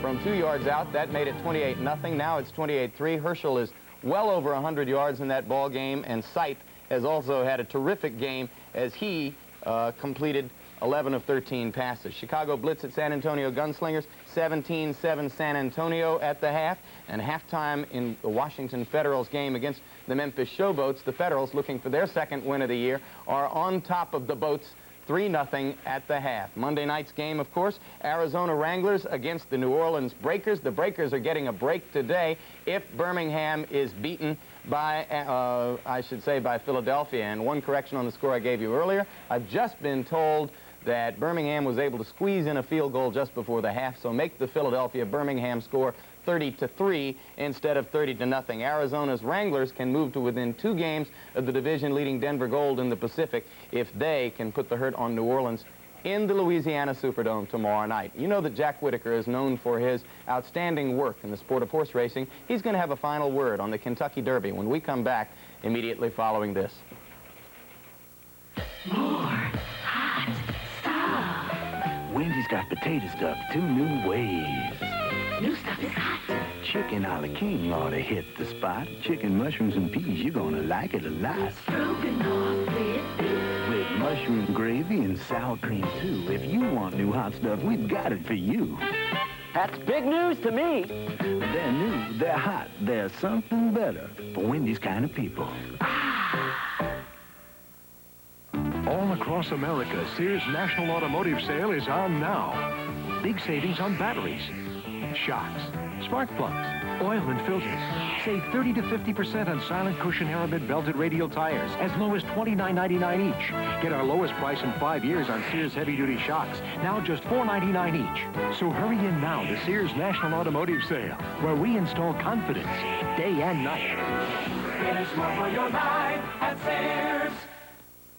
2 all-new special events. First on Monday. Come on, we're gonna have fun. Michelle Lee's on the road with Mr. T, John Ritter, and Jacqueline Bissett going back home. And on Tuesday. Will you marry me? Oh, George, yes! For 11 years, they made us laugh, and now the gang is back together for the wedding of the year. To Happy Days. Join us for the very special 1-hour farewell to Happy Days. Monday, going back home. Tuesday, goodbye to Happy Days. Again, I'm Jim Lampley in New York. This had been expected to be the most memorable springtime in the life of one Woody Stevens, horse trainer, but much of it has been spent deflecting criticism of the most prominent horse in his stable, 2-year-old champion Devil's Bag, and indeed of his handling of that horse. Yesterday, another horse silenced the critics for Woody Stevens. His name is Swale, and that name is a part of Kentucky Derby history now. Jack Whitaker this morning filed a final report on the race from Churchill Downs. Sunday morning has come down on Churchill Downs quietly and peacefully and wrapped itself around the twin spires like a benediction. It has also come down damply, and had this rain fallen yesterday, the outcome of the 110th Kentucky Derby could have been quite different, since there is a suspicion that Swale, the newest Derby hero, does not like an off-track. But yesterday the track was dry and fast, and the Derby was a celebration of Kentucky, good breeding, and a firm belief that bad luck cannot last forever. First of all, there was Claiborne Farm, which bred and owns Swale. For years, they've been trying for a Kentucky Derby winner. Now they have one. Then there was Woody Stevens, the trainer, who was expected to win the Derby this year, but not with Swale. With a horse named Devil's Bag, the 2-year-old sensation who everyone thought would be a candidate for the Triple Crown. But Woody watched this winter and spring as Devil's Bag performed erratically, and early in Derby week, he scratched the big horse. Then, plagued by pneumonia and in and out of the hospital, Woody watched Friday as his highly regarded filly, Miss Oceana, lost the Kentucky Oaks by the smallest of noses, and the luck was running bad. But that all changed yesterday afternoon when Swale took command of the Kentucky Derby and swept into the home stretch running strongly, virtually unopposed. And the spring sang again for Woody Stevens, and the color crept back into his cheeks. They're into the stretch. It's Swale in front by 2. In the center of the track, fight over. On the outside, it's After They're nearing the finish. It's all Swale. He's there by 4 lengths. It was also a memorable day for Lafitte Pinkai, the jockey on Swale, who in 10 previous derbies had never won. And this gesture of exultation as he crossed the finish line indicated to all of us how much it meant to him. The 110th Kentucky Derby was what most derbies are, a day of sentiment and drama. But it did not clarify the 3-year-old picture. We understand now that in the Preakness, if Devil's Bag runs, Swale will not. And if Swale runs, Devil's Bag will not. Still to be heard from are horses like Dr. Carter and Time for a Change. And as we move toward Baltimore and the Preakness, the picture remains as murky as the weather here in Louisville on the Sunday after the Kentucky Derby. As a footnote, we should point out that the decision regarding Swale and Devil's Bag and their participation in the Preakness will be made by Seth Hancock of Claiborne Farms, which owns both horses. And of course, you'll be able to see the Preakness Stakes live here on ABC Sports 2 weeks from yesterday on May 19th from Baltimore. We'll be back with more United States Football League football after this. Hi, I'm Eric Estrada, urging you to help support the 1984 U.S. Olympic team. The money for our athletes' extensive training and development comes almost entirely from individuals like you and me. Please send your contribution of $10 or more to the United States Olympic Committee and help our team go for the gold. For $10, you'll receive an official Olympic poster, button, and bumper sticker. Join the team. Send your contribution of $10 or more today. Thank you. We're at halftime, the Silverdome, Pontiac, Michigan. And the Panthers lead the Houston Gamblers 14-7 in this critical matchup in the Western Conference. The United States Football League is an exclusive presentation of ABC Sports. Today's game is being sponsored by AT&T Communications. Just think of us in ways you never thought of. And by Renault, makers of the Renault Alliance, Encore, and the new Fuego Turbo. For European technology and affordability, Renault is the one to watch. 14-7 our score, 2 touchdowns from Bobby Hebert to his receiving corps and 1 from Jim Kelly. Let's look at him. The first one comes in the first quarter of play. It's a 13-yard toss to Ken Lacey and Kevin Kiley. On this play, Lacey could not have been any more open. Ken's got to be smiling right here because all he's looking at is the goal line, inside-outside coverage. Even Houston admitted they blew the coverage after the play, and that was the first touchdown. 7-0 at that point. Michigan leads. Early second quarter. Hebert again. The blitz is on. Just gets it away in time to Walter Broughton. Watch it. Watch the center. 55 Radloff. Look at the block he makes on the blitz. Gives Hebert the time he needs. And it looks like Michigan's going to run away with it. At that point, it was 14-0. 4-yard touchdown reception. Hebert to Broughton. Then Jim Kelly and Ricky Sanders hook up.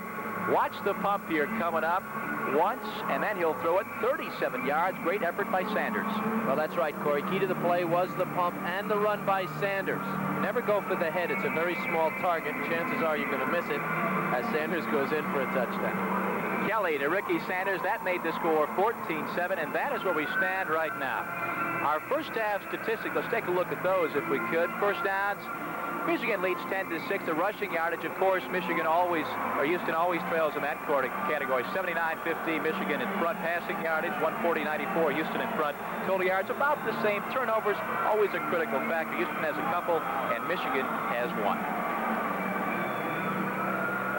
There's our score. Michigan leads Houston 14-7. Back with the third quarter after this message and a word from our local stations.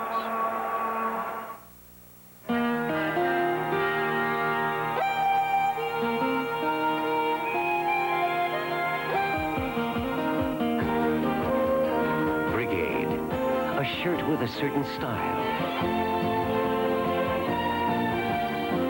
and a trim kind of fit. Brigade, a most fitting shirt, makes the most of moments like these. Brigade from Arrow, the shirt America lives in. When I started delivering beer back in 1893, the supermarket was a blacksmith shop. Well, those days are gone. But maybe not entirely. You see this? Today's Milwaukee's best. It's got a smooth, old-time taste, old-time quality, and a real fair, old-time price. Milwaukee's best. It's just the kind of deal that his great-great-granddaddy would have loved. Introducing Milwaukee's best. Old-time quality at an old-time price. Wednesday. Danger makes life more exciting. Lindsey Wagner and Lee Majors together again on The Fall Guy. Then. The banks, they foreclosed. It's a night like no other. People are crazy. And there's no escape. It's the shocking season finale of Dynasty. Wednesday.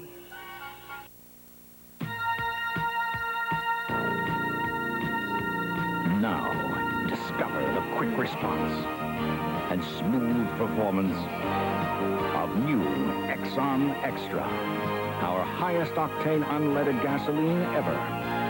Its extra boost of octane quiets the knocks, silences the pings for extra smooth performance. New Exxon Extra, quality you can count on. What do you like best about flying Delta? They're delicious entrees. And that low Delta fare. I enjoy nonstop boarding with advanced check-in. And the low fares. I like getting frequent flyer credits and a bargain fare. And you, what do you like best? I like the fine service. I like the low fares. Super service, low fares. That's that Delta spirit. Delta is ready when you are. Cover-up and contempt. The investigation, Monday at 6.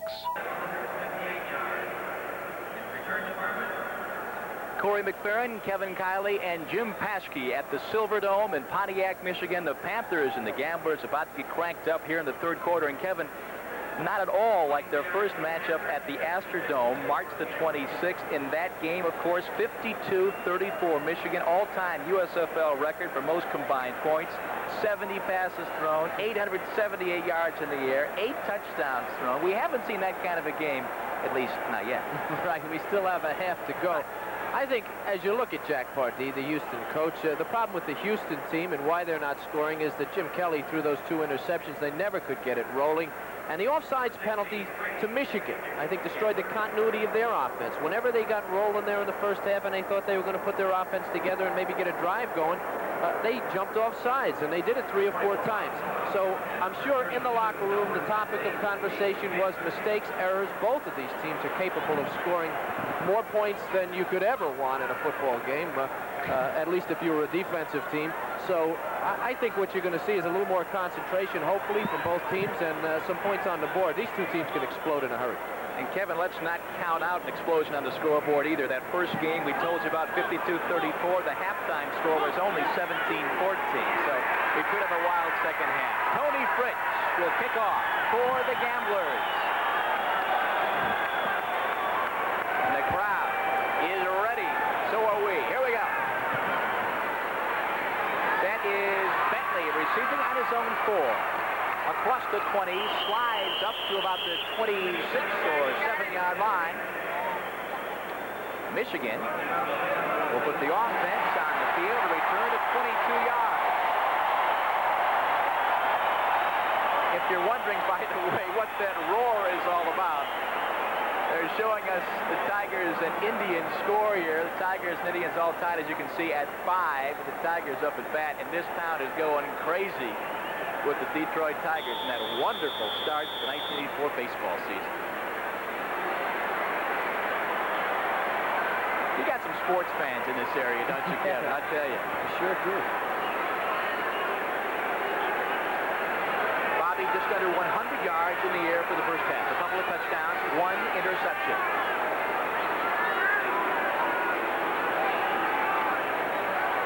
Fake to Williams. Hebert again going long for Broughton. Overthrown.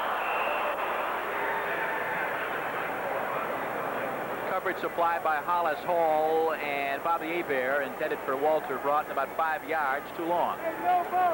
Houston opened up the second half with 5 defensive backs on first down, and they've had linebacker problems. So I think that's an interesting twist for them to come in with that 5th defensive back, and they put him right up on the line of scrimmage. We'll see. We'll try and keep an eye on it and see what they do as we go along.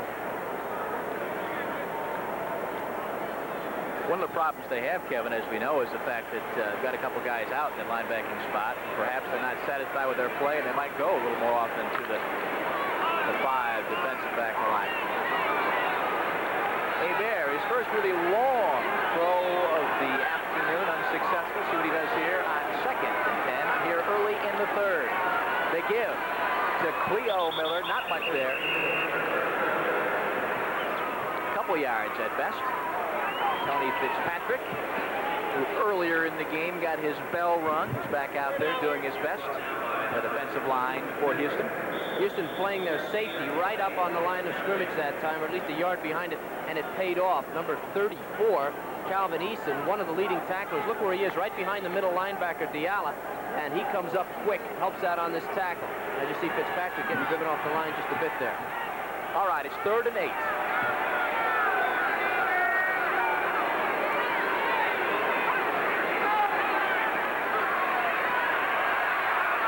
Bear throws it out to Holloway, very close to the first down. Hit immediately by Mike Mitchell and Hollis Hall. Holloway's responsibility is to hook up far enough to get the first down. He's very close here. He may not have got it. They're going to call it a first down.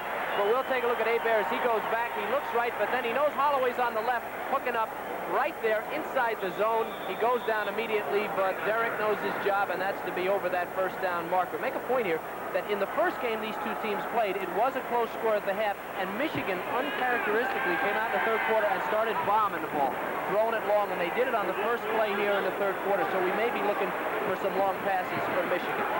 Little deja vu. Brought and Holloway to the near side. The running backs, Cleo Miller and John Williams. Bear going to Williams. Does he have it? No. Incomplete pass at about the 49. Calvin Eason is there, covering for Houston. They're going to give it to him. Couldn't see it from our vantage point. Here's a score for you. New Jersey pounding Oklahoma 42-3. And that's good news for these teams on the field today, both Houston and Michigan, who are all tied up at 6-4 in the Central Division. See if we can tell if he caught the ball from this angle, Kevin. Well, he fell away from us. We're on the left sideline as he caught it. Williams, that's a great catch if he did catch. It looked like he might have cradled his hands underneath. Regardless, it is a first down. Just inside the 50. A Bear. Mike Powell. Wow.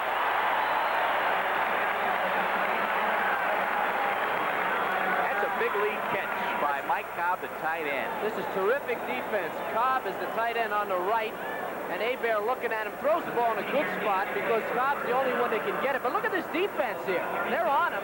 Cobb's a big guy, I'll tell you. He goes up high, 6'5", 255 from Michigan State. Guys 255, if they can catch like that, they shouldn't let him play. They shouldn't be allowed to run around out there. I wouldn't want to tackle him, I'll tell you that. Cobb, former starter for the Chicago Bears in the NFL. In fact, he has caught a pass in the USFL in every game the Michigan Panthers have ever played. And that is the USFL record. 1st and 10, 38-yard line. A pass from Bear to Cobb again. Another first down. Brought down hard on the near side about the 27-yard line by Calvin Eason. Great job by Bobby Bear. They brought the kitchen sink on this one. Two linebackers blitzed, Diala blitzed, Scoggins blitzed, and that man right there, he stood in there, knew he was going to get clobbered, and threw a strike to the sideline for another first down. Bear coming back from that interception in the first half and doing a nice job here in the third quarter. Kevin, we just got word that David Greenwood, the all-pro defensive back for Michigan, will not be back in the game. Hurt himself early in the first half, and that's got to be bad news for them. We've got 10:21 to go. Third quarter, 14-7 Michigan. Broughton in motion to give to John Williams. Left side, 20 room, 20, 15, down to 12-yard line. Hollis Hall and Cleveland Crosby bring him down, and there was some room for Big John to run. When you throw the ball as well as they have, it's going to open up the running game behind Godfrey, Radloff, McGriff on that left side. They're running away from the two wide receivers to the tight end side, and look at this block here. That block, look at that block by, I think that was 33, or it looked like it might have been Cleo Miller. Couldn't pick up his number, but Williams made the great read, cut inside, and gets the big yard. 17-yard pickup to the 12-yard line, and Michigan is marching. Bear wants to throw, dumps it off to Miller. He's got it inside the 10, tackled immediately by Hawkins. That was the same play that they ran to Lacey. Remember, for the touchdown. The first touchdown of the game, Lacey was wide open. But this time, Mike Hawkins, who's the brother of Andy Hawkins, who's out. Andy is the starting linebacker. Mike Hawkins, a little slower than Andy, got out there and was able to make the play. A little bit of a gain, but at least they didn't get a touchdown. That's Diala, the middle linebacker, 6'1", 226. He's down on the field. Hebert and the Michigan Panthers are driving once again. An impressive offensive drive. Michigan leads it 14-7. This is today's Chevrolet. Camaro Z28. A Camaro that did a test track 0 to 55 in 6 seconds. A Camaro with remarkable new handling.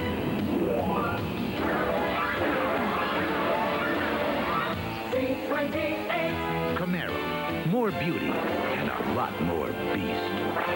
Performance, that's today's Chevrolet.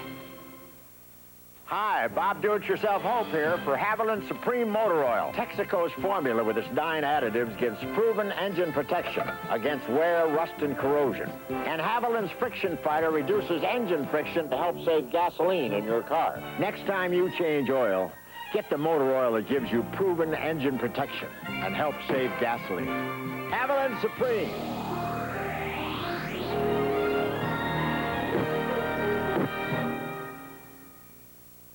The road to Los Angeles begins. The United States Olympic trials with the grueling women's marathon. Plus, McEnroe, Connors, and Lendl entered in the Tournament of Champions tennis, all live Saturday on ABC. Good shot of Kiki Diala shaken up on that last play. Kiki for Houston, the #1 tackler on this football team, inside linebacker. She'll be back in a few minutes. Meanwhile, the Panther is going to try to push it in and score. Midway here in the third quarter. Hebert calling signals. He's got Miller and Williams in the backfield to give the Big John Williams. They're trying to power it in. Touchdown!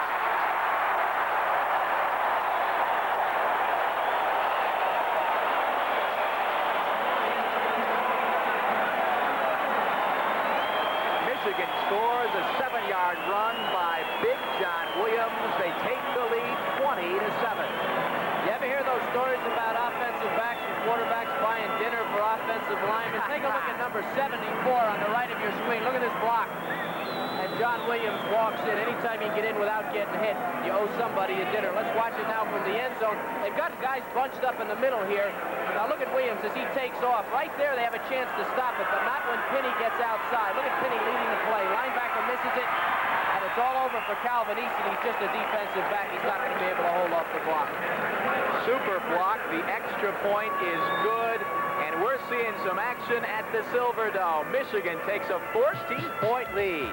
Back with more football in a moment. I like it. If you really like it, I really like it. we can help you get it. We're GMAC. We're GMAC Financing. GMAC has helped more people buy their new GM car or truck than anyone, with rates that make sense on models people want, all at your GM dealer. If you really want it, we can help you get it. We're GMAC Financing. We got it! It never fails. The one thing most people overlook about their cars is the belts. You see, after 4 years, they can go any time. And since today's belts don't show wear, even I can't always tell when just by looking. So if your car's over 4 years old, replace the belts. And tell them you want gates. Now, they've been keeping engines cool for over 60 years, even longer than me. Remember, after 4 years, it's time for a change. Denerex shampoo and conditioner versus Head & Shoulders regular formula. On this side, I can feel a tingling sensation. There's something going on up there. And this side, there's not much happening. Look what you used. Well, this is the brand that I usually use, and this is Denerex. Each shampoo has one medicine for dandruff. Denerex adds an extra anti-itch medicine, and Denerex adds conditioner, too. My hair's a lot more manageable. Feels nice. Goodbye, Head & Shoulders. Hello, Denerex. Get Denerex, dandruff shampoo that conditions, too. They are celebrating at the Silverdome. 20 Panthers lead. The all-purpose kicker, punter Novo Biopic, lets it loose. Verdant across the 20, tries to hurdle his way across to the 23-yard line. Let's go now to New York. ABC Sports Control.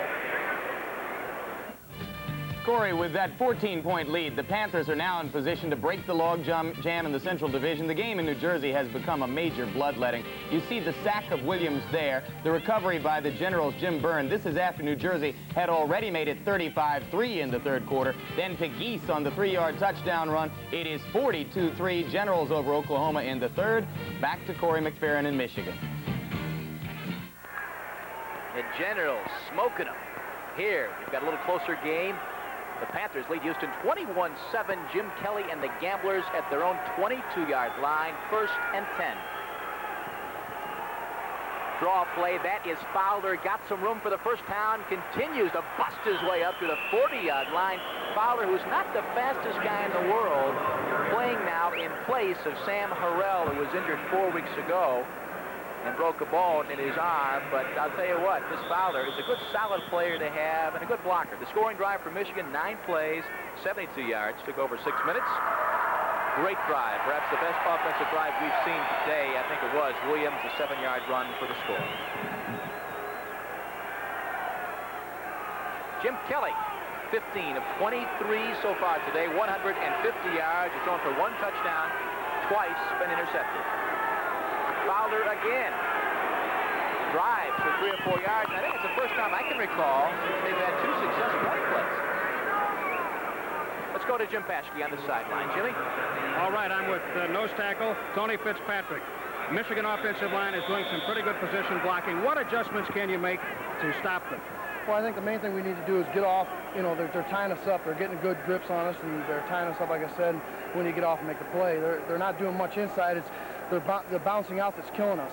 We're pretty well stopping up in the middle, but they're bouncing out, and that's what's helping. You were knocked unconscious. How do you feel? I feel a lot better. My back of my head's still pounding. I don't remember any bit of the play or what happened. All I remember is turning and running into something. Corey? Thank you, Jim. That's Johnson on the far side, a gain of about 3. One of the doesn't things, remember a thing. Yeah, that's right. Maybe it's better. The score's 21-7. Exactly. It's good to forget that one. One of the things that the Michigan team is doing to stop this passing attack, you may be wondering if you just tuned in, it's the second half, 21-7. Houston's got the vaunted passing attack, #1 in the league. They're getting right with everybody. Their outside men are forcing Fowler to make a block immediately in the backfield, and their defensive secondary are playing these receivers very tight. They want Kelly to throw the ball right away, and it's working. It's been working the entire game. It's produced 2 interceptions and not a whole lot of offense for Houston. Third down play. 2 to go. Gives it off to Fowler. He's got that first down and pulls his way across the 45 down to the 43-yard line. We're seeing more running right now than we have all day long. Fowler, his 5th carry of the afternoon. Say what you will about a passing game, you have to run the ball. This is a little slip draw. They get it to Fowler, who, by the way, was a tight end in college at Stephen Austin. He's a big one, 6'4", 218, and they're having trouble bringing him down. We may see a lot of this guy. He's a great blocker, and he really doesn't get the credit he should as a runner because they simply don't run the ball.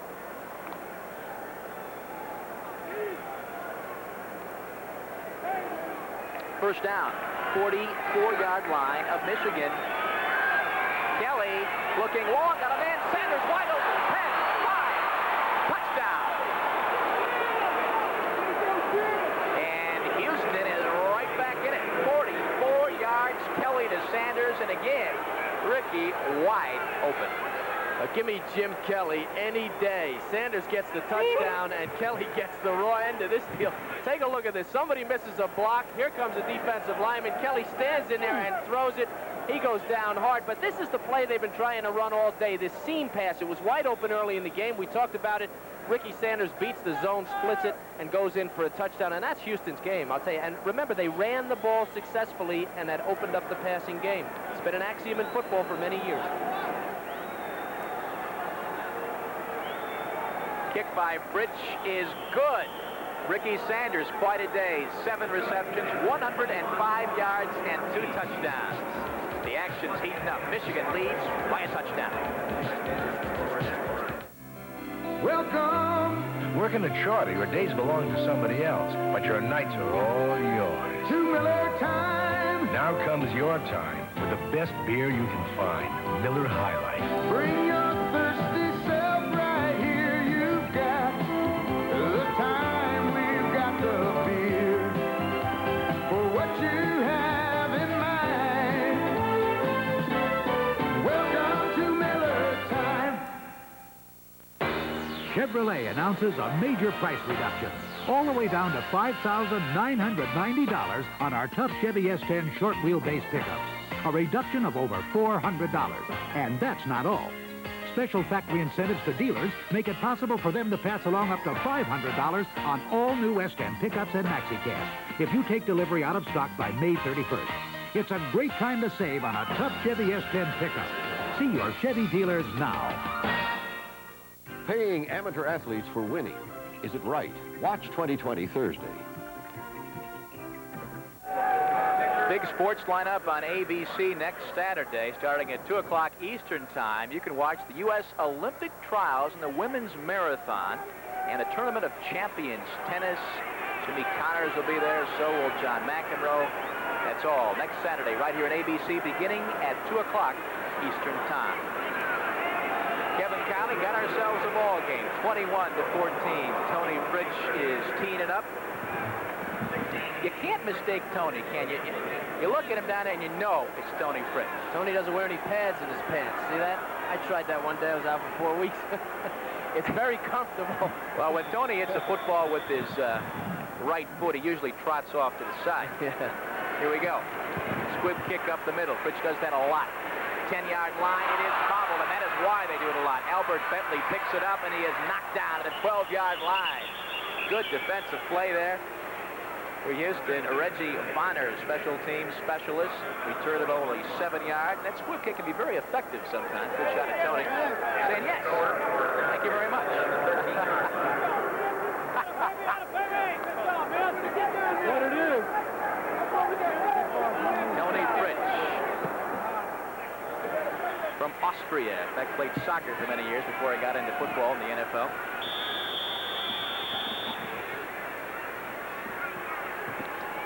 Got a very international sounding lineup today, don't we? With Novo on one side and Tony on the other.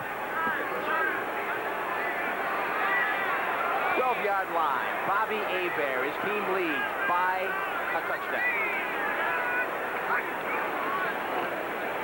Rolling right. Hebert flips it out front to the 30-yard line. He's got it. First down for Michigan. Good-looking play. The tackle made by Mike Mitchell. It's 1st and 10 at the 30-yard line for Michigan. Key to this play is that Broughton's got to make Mitchell believe he's going all the way deep. He does a good job of it. Look, old Mitchell says, whoop, I better get going. As soon as he does, Broughton hooks it up. Hebert knows exactly where he's going to stop at the 31-yard line. The ball was already in the air, and there's just no way to stop that at all. Mitchell gets turned around defensively. That's good offensive receiver play. Holloway at the bottom of your screen. Broughton is flanked right now. He is in motion. Miller and Williams, the running back set is Williams going left side. Tries to drive across for a couple, gets barely to the line of scrimmage. Jim Paskey on the sideline is going to talk to Jim Kelly. Jim, you worked in the draw plays on the touchdown drive. How did that change the coverage, and what kind of a look did you get on the pass? Well, it's probably exactly what they were giving us before. It's lack of execution. The thing we have to do is get a running game going and open up the pass. Giving us, you know, they're telling us, take what you can get, and it's just a little mess of us not executing the way we should be. Think you can find those Musketeers a couple more times? Hopefully. They have a tough defense coming at us, but hopefully if I continue to execute, we'll do all right. Okay, Corey? Kind of hurts us to listen to Kelly talk, doesn't it, Kevin? May hurt him to talk. He's taking a few shots here. As a matter of fact, he's got to have an operation after the season. He has polyps and has to have something done to relieve that problem. Calvin Eason walking over the sideline, shaking up a bit. Hebert, by the way, is hot right now. He has completed 7 consecutive passes and has brought his team out at this point to the 32-yard line. Easton looks like he has cramps. He's holding the back of his leg and his calves, and that'll happen to you on this turf. You run, it's always warm in here, and if you play a tough game, you run a lot of defensive pass coverage, you can get cramps. Veteran Tommy Myers replaces Calvin in the lineup. Williams looking for some room, got some. 40, 45, midfield. He could go all the way. 30, 25. Big John Williams going to score all the way for 6.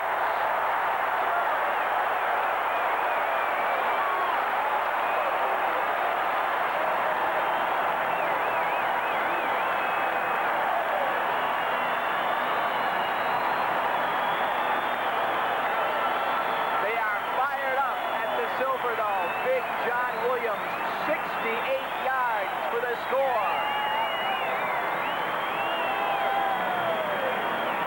We talked about the offense, and we talked about the fact that there wasn't that much of it in the first half, but that in the previous game, they came out and made adjustments in the second half and were able to score. Michigan has scored twice in this quarter, and Houston has scored dramatically once. That's a great run by Williams. Guys 5'11", 205, not supposed to be able to run that far. John Williams electrifies this crowd. The extra point attempt by Novo is up, and it is good.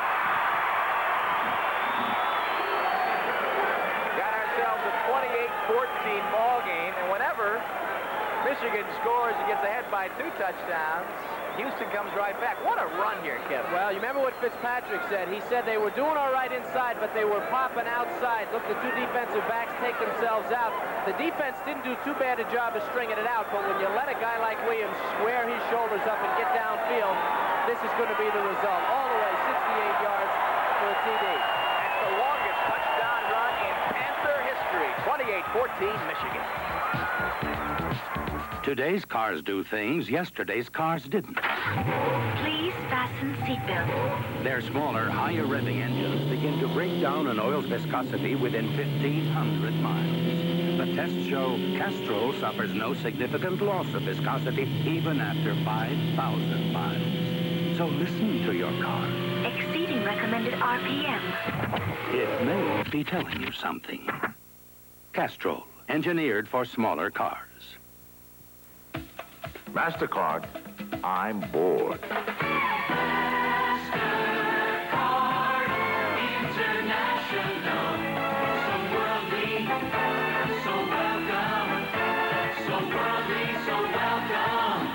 Oh, my interest is piqued.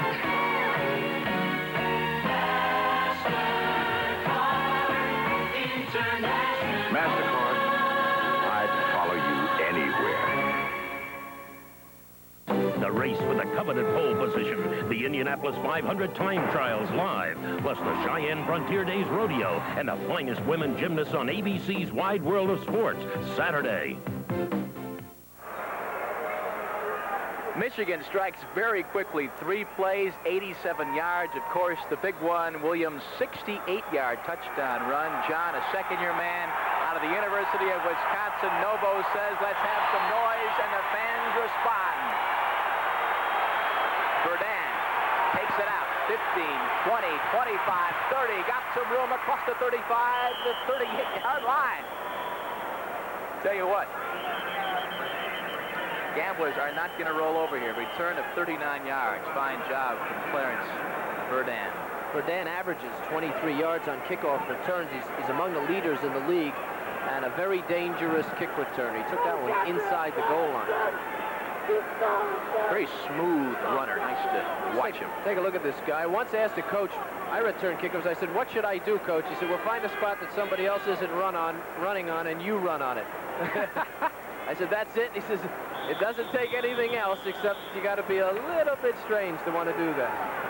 Got to have a few guts to want to do that. Oh, yeah, for sure. 2:27 to go in the third quarter. 28-14, Michigan leads. As I mentioned a moment ago, Houston has come back every time. Michigan has scored. Kelly rolling right, going to run for it.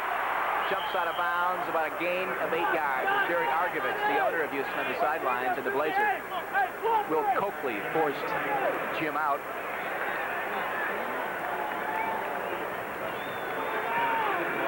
Defensively, offensively, what you have to do in order to make the defense a little vulnerable is you have to make them hesitate. If you pass on every down or you run on every down, they get into a programmed response, and they'll play the run or the pass. You have to make them think, is this a pass or is it a run?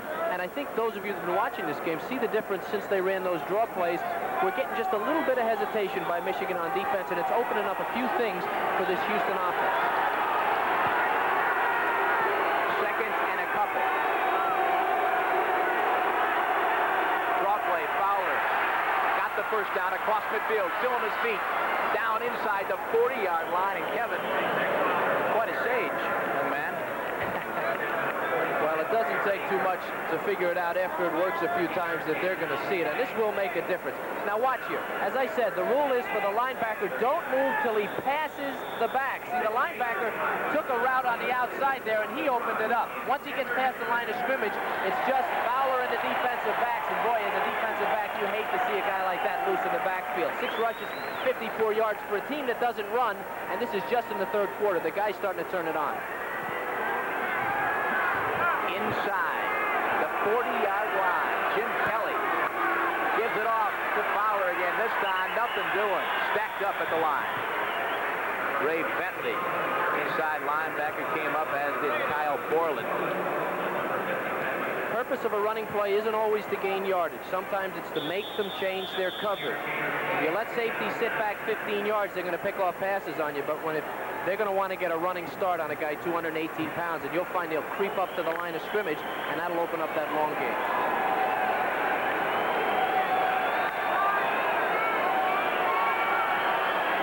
Gamblers, I am sure, well on their way to equaling their average total offense output. Kelly rolling, gives it off to Sanders, almost intercepted. Says no, there's a flag on the play. That ball intended for Ricky Sanders. And Tom Moriarty, the man to make the dive to that ball in the deflected football. See what the flag's about.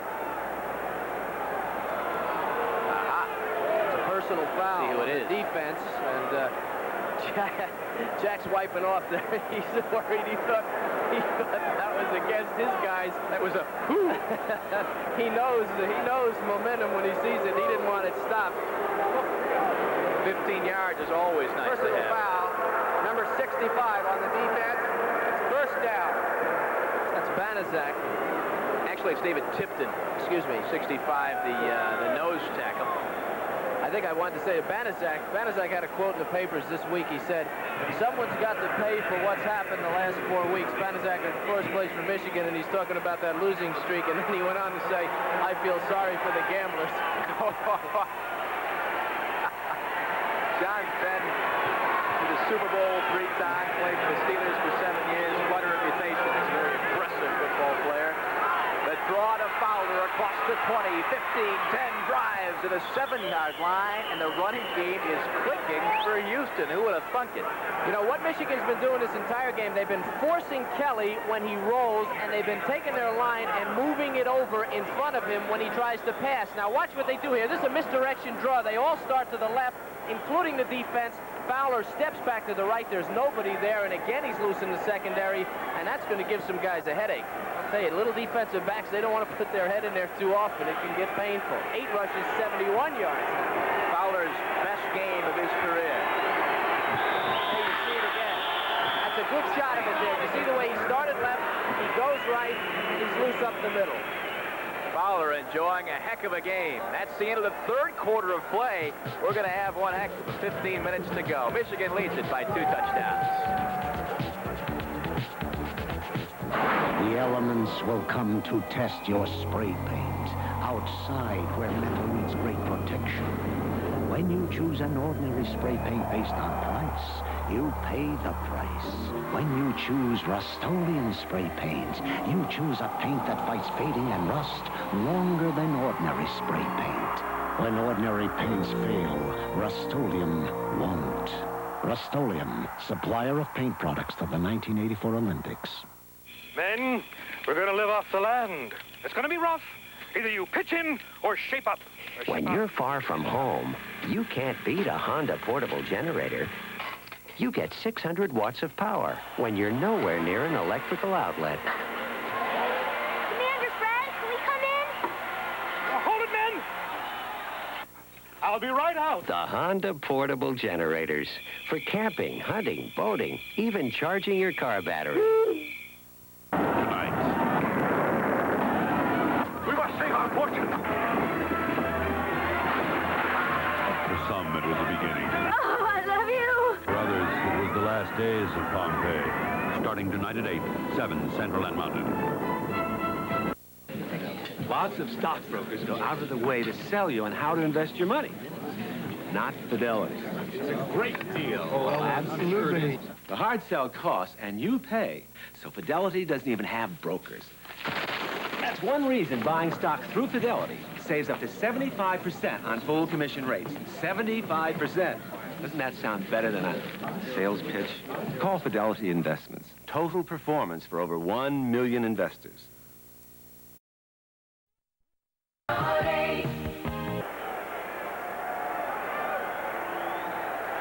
The United States Football League is an exclusive presentation of ABC Sports. Today's game is being sponsored by Chevrolet. The performance, the style, the innovation, the quality, and the value that make up today's Chevrolet. And by Miller High Life, the best beer for the best time of the day. Welcome to Miller Time. It's Houston time right now. Ball on the 8-yard line. The Gamblers are going to try to push it across to make it a 7-point ball game. They trail 28-14. This drive, for the most part, can be credited to a surprising running attack. And speaking of that, there goes Fowler trying to pound up to the 5-yard line. Met heavily there. In fact, his helmet is taken off. That's a big hit. Good look of Todd. Reggie Singletary, the man to apply the hit. Third quarter statistics, and rushing yards are uneven, passing yards fairly close. Total yards, Michigan 320 to 263. And it's through 3 quarters. About 60 of those 76 yards came in the third quarter, so that really tells the story of the turnaround of that Houston offense. No question about it. 2nd and 5. Kelly gets away, gonna run. Inside the 5, is he in? Touchdown, Houston. Jim Kelly keeps the football diving across. We've got ourselves a 1-touchdown ball game. They went with play action to Fowler on this play. Nobody was fooled. They know they like to throw the ball. Take a look at it from the end zone. If you're a defensive player, excuse me, that wasn't play action. They moved him to the right, and Kelly went the other way. Great move on Corker. Corker goes for the head. He misses. That's why you don't go for the head. It's just a little thing, and if you miss it, the guy's gone. And that's what happened there. Kelly used all of his 6'3" to get in there, and we got a ball game here, 8-point difference. Just barely snuck across. Kelly is not afraid to run at any time. I'll say one thing about the offensive line. You know, pass blocking, you take the blow all the time. You set up, the defense comes, slaps you around, and you really just get between them and the passer. But when you get the block for the run, it's a whole different thing. You can deliver the blow, and I know the offensive line of Houston has been happy to do that. Tony's kick is good, as you can see. So Jim Kelly behind a surprising newfound rushing attack has brought his team back 28-21. Houston within 7. This is today's Chevrolet. Chevrolet Caprice Classic, one of the world's great automotive values. And for 13 years in a row, the full-size Chevrolet has been the best-selling car of its kind. It's easy to see why. Compare Caprice's deep cushion comfort, its ride, its full-size room, and its affordable price. You can, of course, spend more for a car. But why in the world would you? Quality. That's today's Chevrolet. Welcome to Miller Time.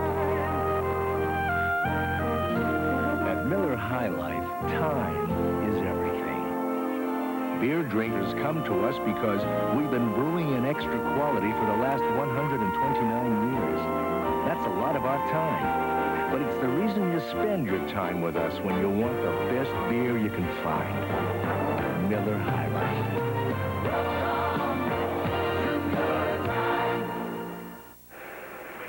Next Saturday on ABC, they're going for the pole at Indianapolis. The Indy 500 time trials up in Cheyenne, Wyoming will take you to Frontier Days, a great rodeo, and the American Cup Gymnastics Championships. All that next Saturday right here on ABC, beginning at 5 o'clock, 4 o'clock Central Time.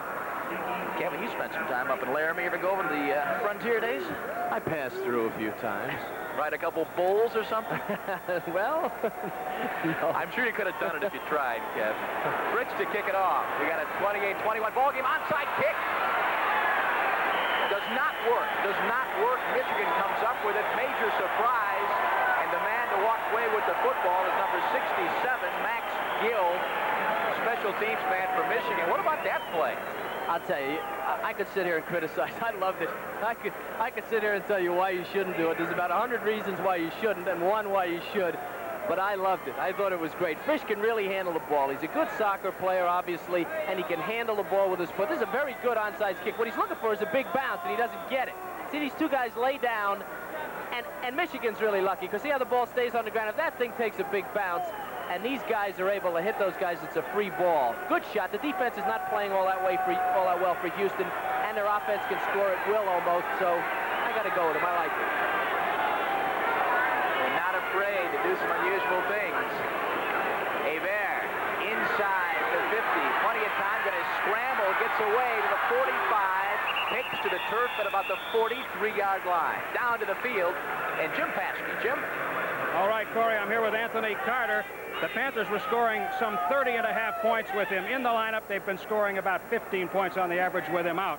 That may boil down to third down yardage. Why? Well, I think so, because I have a tendency of getting open a lot quicker than the other receivers.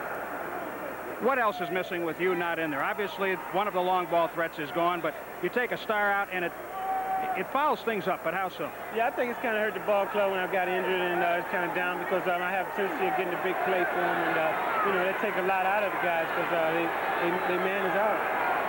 Okay, Corey. Miller with the football, trying the left side. Close to first down yardage. Do not believe he made it.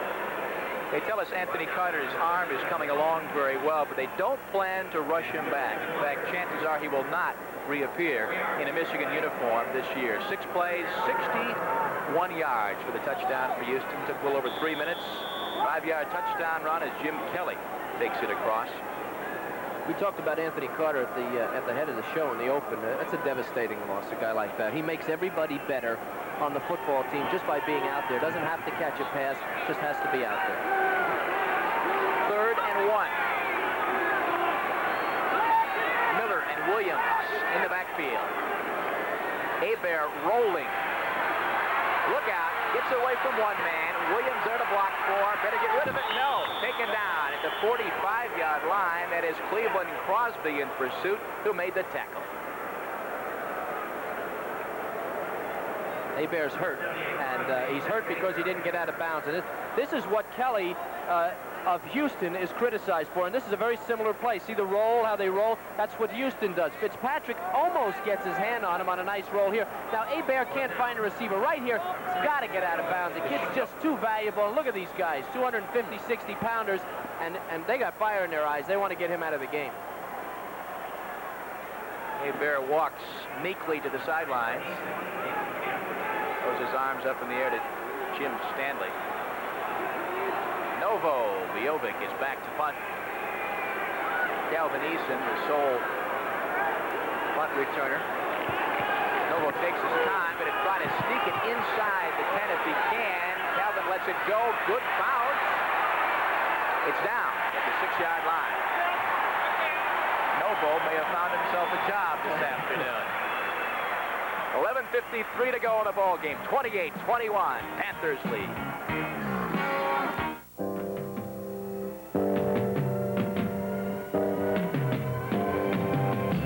The return of American business. It's coming back smarter, more competitive. AT&T can help your business with smarter techniques to manage information. Your vision looks promising.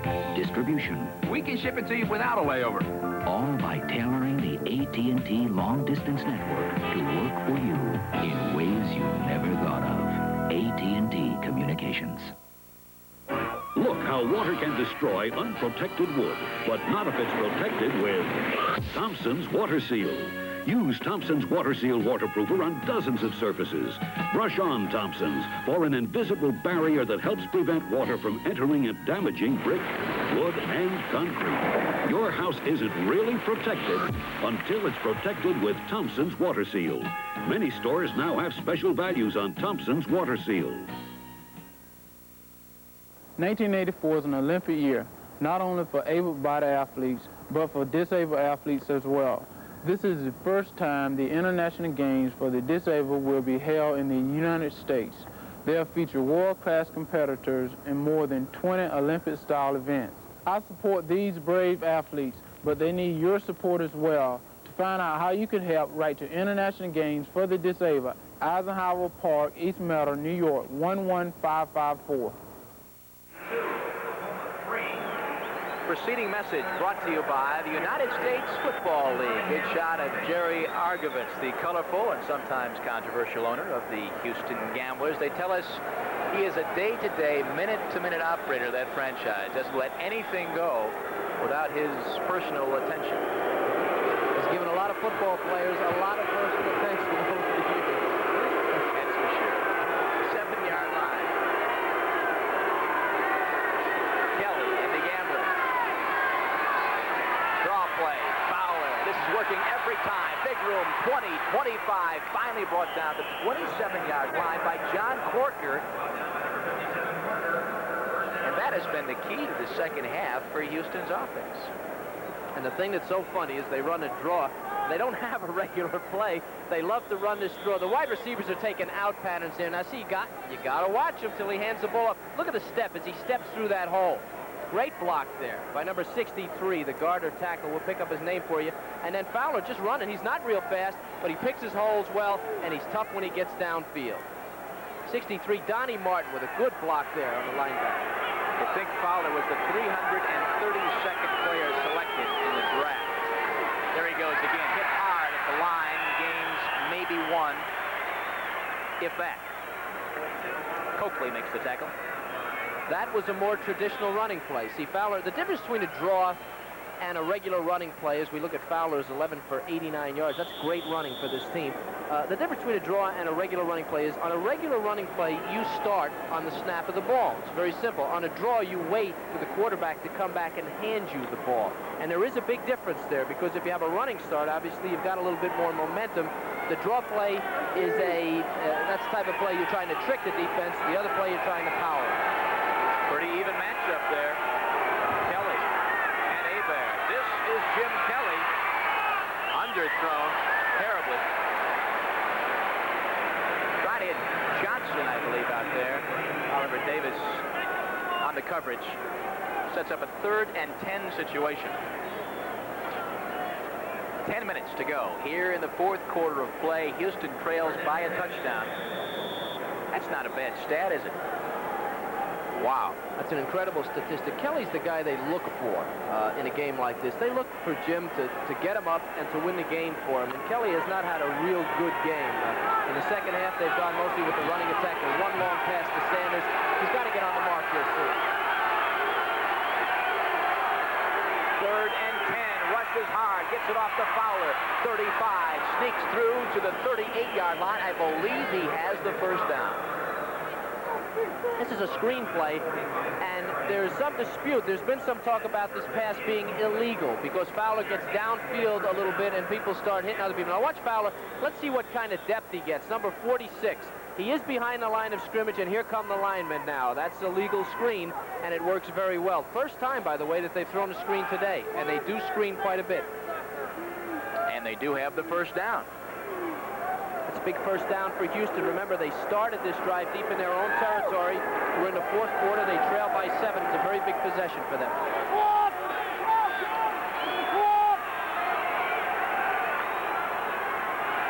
Kelly in trouble.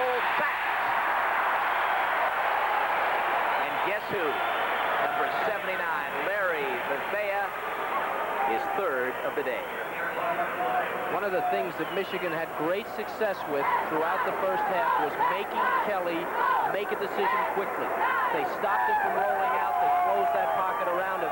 They did it again right there. First down, and they anticipated that he would pass, and they were right, and they were able to sack him. Jim Kelly, at the University of Miami, holds career records for yardage, touchdowns, and total offense there. Hails from the Pittsburgh, Pennsylvania area. Second and 17 after the sack by Bethea. Look out again, dumps it off to Fowler. Fowler is hit immediately. There's a loss on the play again. Bethea playing a whale of a game is everywhere.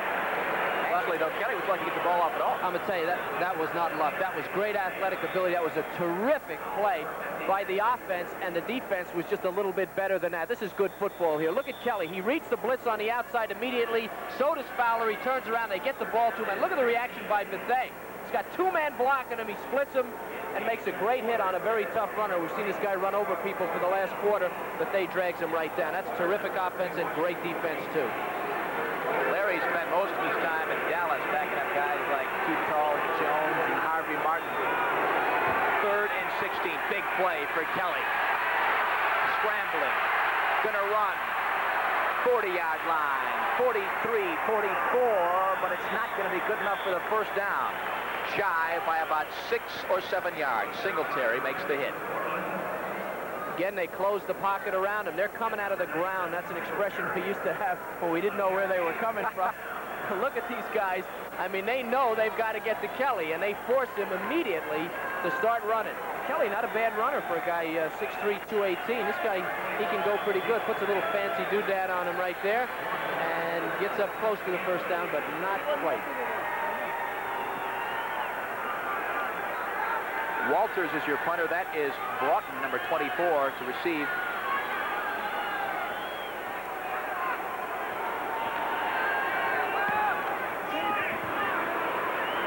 Good-looking punt. Gonna let it sail. Good bounce back to the 6-yard line, but the officials say it bounced on the end zone line. That's a questionable call, I would guess. A 56-yard punt for Dale Walters. 1st and 10 at the 20. We have 7 minutes and 11 seconds to go here at the Silverdome. In this rapidly changing world, even the brightest and best manager in the company may need more than a loyal staff to run a smooth operation. For when headquarters calls and pressure builds, it becomes harder to keep things rolling without running into mix-ups, losing control of the operation, and falling behind. For rapid improvement, a manager could use a tool for modern times, the IBM personal computer, for smoother scheduling, better planning, and greater productivity. It can help a manager excel and become a big wheel in the company. The IBM personal computer. See it at a store near you.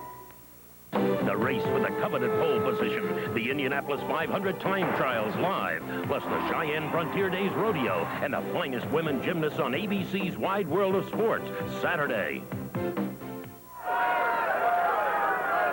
There's some of the enthusiastic Michigan Panthers fans that talk about some serious fans. Look at this.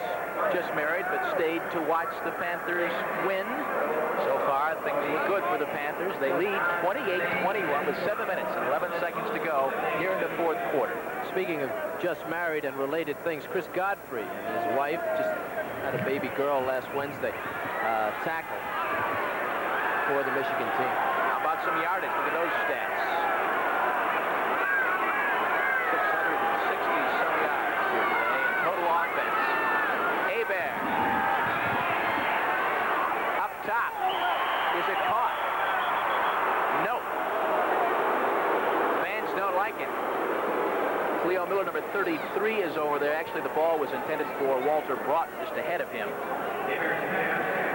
Shouldn't have two men in the same area like that. That was a pretty good pass. Really, actually, it was either going to be caught or be out of bounds, and Hebert laid it up there real nice. Let's take a look at it, see if we can figure out why Broughton wound up in the same area.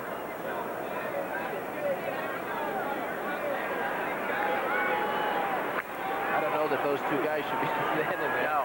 Oh. Looked like he was in there. Right, See the reaction because the people here in the crowd can see it on the big viewing board up above. They didn't like that at all. This is John Williams, 20-yard line, turns it up for a couple. Bang.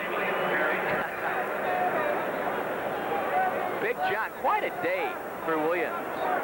Well, you know, the key to that is that Williams read that play. Used to be, years ago, you called the two-hole, you hand it to the back, he'd run through the two-hole whether there was a hole or not.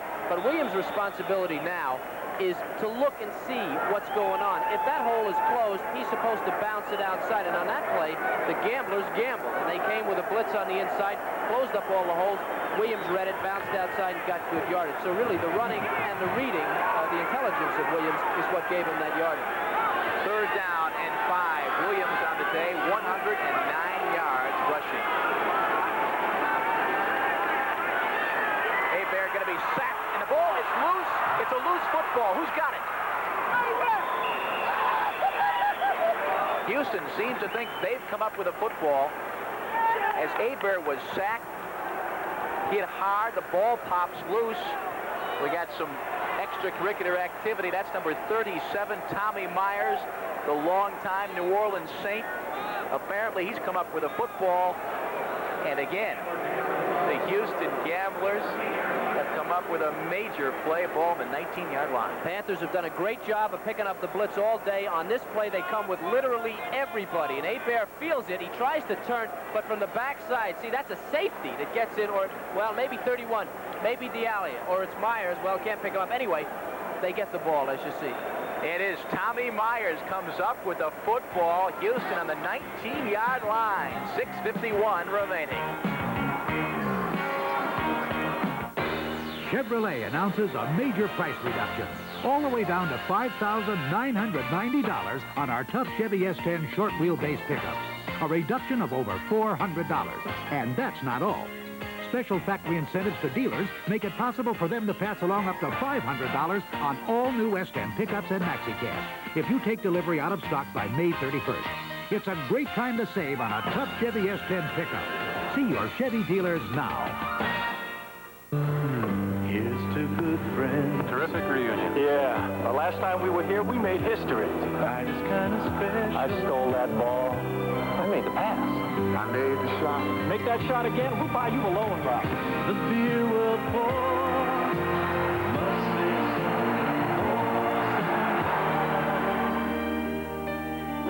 Hey, what can I tell you? We still got it. Never lost it. Let it be low and brown. Man and machine racing the clock for the coveted pole position at the world's greatest auto race, the Indianapolis 500 Time Trials Live, plus the granddaddy of them all, the Cheyenne Frontier Days Rodeo, and the finest women gymnasts on ABC's Wide World of Sports Saturday. Bobby Hebert sacked moments ago by Tommy Myers. Houston recovers, and here's the man that Hebert was looking for and couldn't find. Well, when you blitz, you go man to man. Now watch this. Holloway puts a good move on, tries to run through the defense, and he's almost there. But this guy knows he's beat. He's man-to-man. If Holloway goes, he's got a touchdown. So what does he do? He pulls him down. That was number 35, Mike Mitchell, I guess, doing the right thing, except the official may have called that. Although the offensive player may have made contact first. It's hard to tell from that replay. Houston, a great opportunity. Let's see if they capitalize. We've got 6:35 to go in the game. It's a 28-21 score. Gamblers got a score to tie it up. Big rush. The ball is to Fowler, 10-yard line. 5 Powers inside the 5-yard line. I tell you, Fowler, the game of his career today. Ron Osborne brings him down. Well, offense, you take what the defense gives you. In this case, the defense is giving them the draw play. When you rush on a blitz, you have to stay in your lane. You're supposed to be able to close all the lanes and not give the running back a lane to get through. Now, see, look at this hole. As you see Coakley there, number 58, he went down, he opened up a hole, and Fowler found it. He's close to the end zone now, 5-yard line. The Gamblers can smell 6 points. Fowler again, they're going to go with them. Down to the 3-yard line where Kyle Borland tackles him. Fowler's the type of guy you love to have on your team. He doesn't fumble. He's tough as nails. You wonder, how can a guy make a football team when he's not real fast? He doesn't do a whole lot of things great.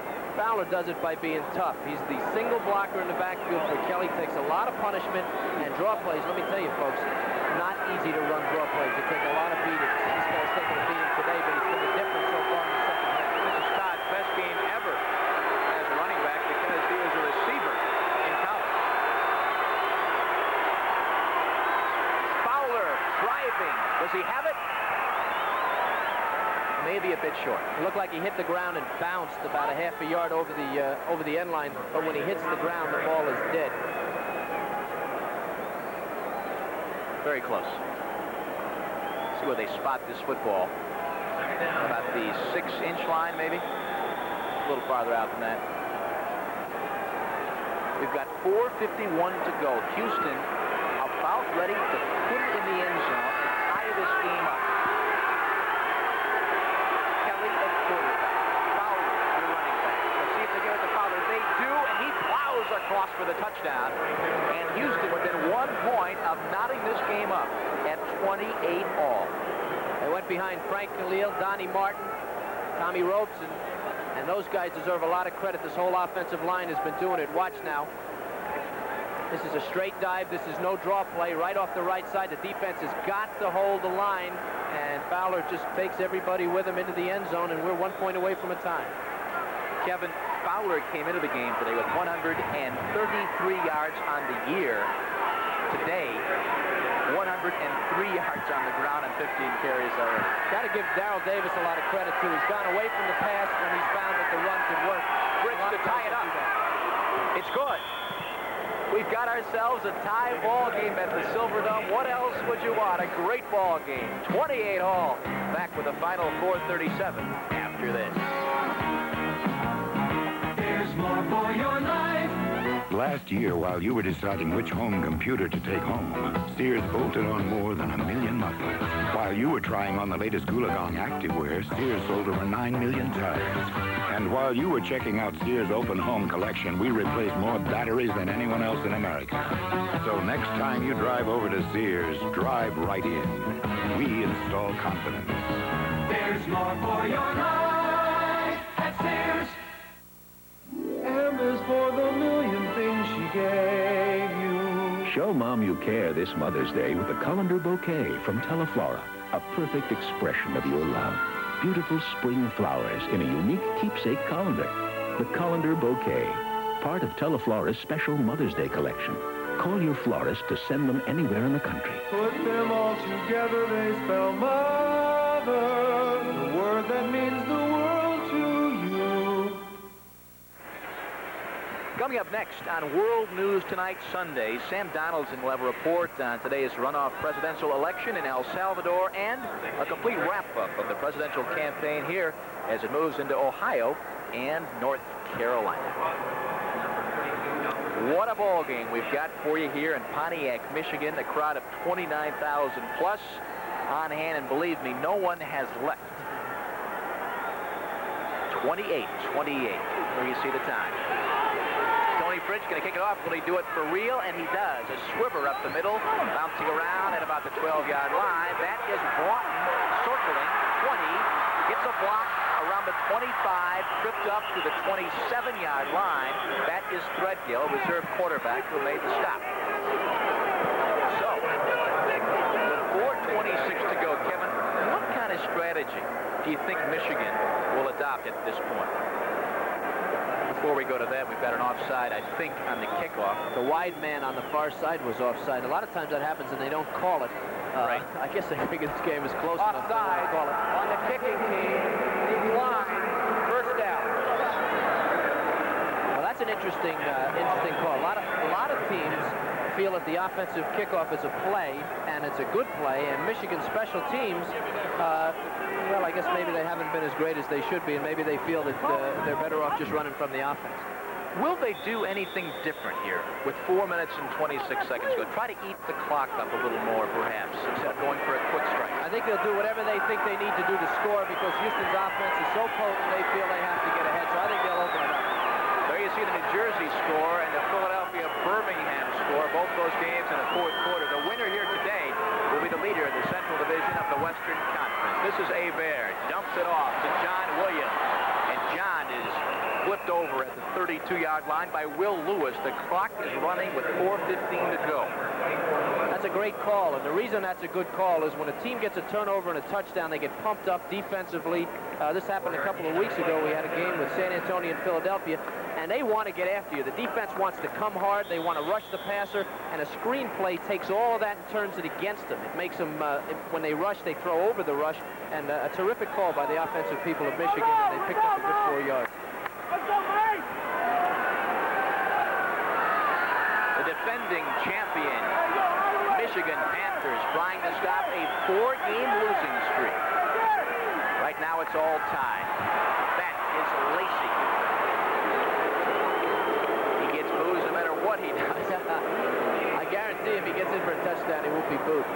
Again, what Fitzpatrick says comes home to roost. Watch him stuff the middle of this defense. The defense in the middle not doing badly, but Lacey turns it right outside. If he doesn't lose his footing here, he might have picked up some more yardage. Really, he wasn't tackled. He just kind of got a stutter step there and went down. First time we've seen Ken in the second half. Well, he hurt himself, and he's coming off the field now. Lacey's got a little bit of a problem, a leg problem there. Now, AstroTurf will do that to you sometimes. You stub your foot, and you can wrench a knee or an ankle or a calf or something.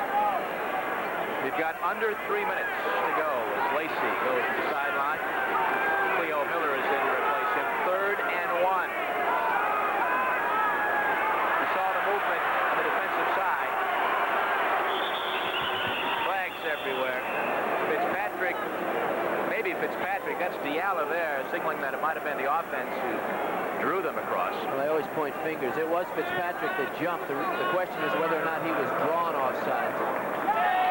No, he wasn't. Well, we watched Fitzpatrick on films, and he does a lot of jumping around. 62 on the right of your screen. You see him there? He's trying to anticipate the snap count, and that's something you shouldn't do. Defensive linemen, you get down in your stance and you watch the ball out of the corner of your eye, and that's your movement. As soon as that ball moves, you go. If you listen to the snap count, that'll happen all day.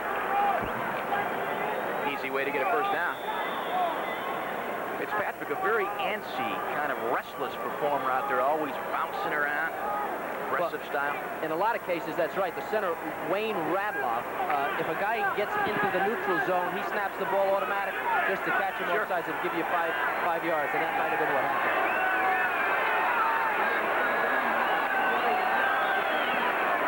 First down, 42-yard line. Williams, big hole across the field to the 46. Big play. Calvin Eason makes the stop at the 46. We've got 2:32 to go. Tie ball game, and Michigan is moving the football down the field. Well, that was a quick hitter up the middle, and first down. That'll work for you. And Michigan doesn't want Houston to get the ball back, obviously, because they know that Houston offense is really potent. Novo Bahovic is one of the great kickers in the league, but he hasn't kicked a field goal in almost 3 games. Not the last 2 and not yet today. So he's got to be thinking about that a little bit, too. First and 10 again. Williams again gets it up the middle, almost to the 40-yard line. Kiki Diallo is there for Houston. We're under 2 minutes to go in this football game. Michigan trying to position themselves, if not for a touchdown, at least for 3 from the foot of Novo Bahovic, who's hit on 12 of 14 attempts so far this year, getting warmed up on the sideline. He may be the difference before it's all over here at the Silverdome. If you want it, I like it. If you really like it, I really like it. We can help you get it. We're GMAC. We want it. GMAC Financing. GMAC has helped more people buy their new GM car or truck than anyone, with rates that make sense on models people want. All at your GM dealer. If you really want it, we can help you get it. We're GMAC Financing. We got it. When you have a family, it's important to save money. So we really appreciate Allstate's Shape Up and Save rates and discounts. We keep our driving record in shape, and Allstate gives us a better rate on our car insurance. And with Allstate's multi-car discount, we save money because we have a second car. And we sure need a second car. Shape up and save. Honey, how much would we save if we needed a 3rd car? third car? You're in good hands with Allstate. The 109th running of the Preakness Stakes coming up live from Baltimore, Maryland. That's May the 19th, 5 o'clock Eastern Time, 4 o'clock Central, the Preakness Stakes from Baltimore. We've got a minute and 57 to go. There is Novo Biovic, the kicker, the punter, and maybe the hero.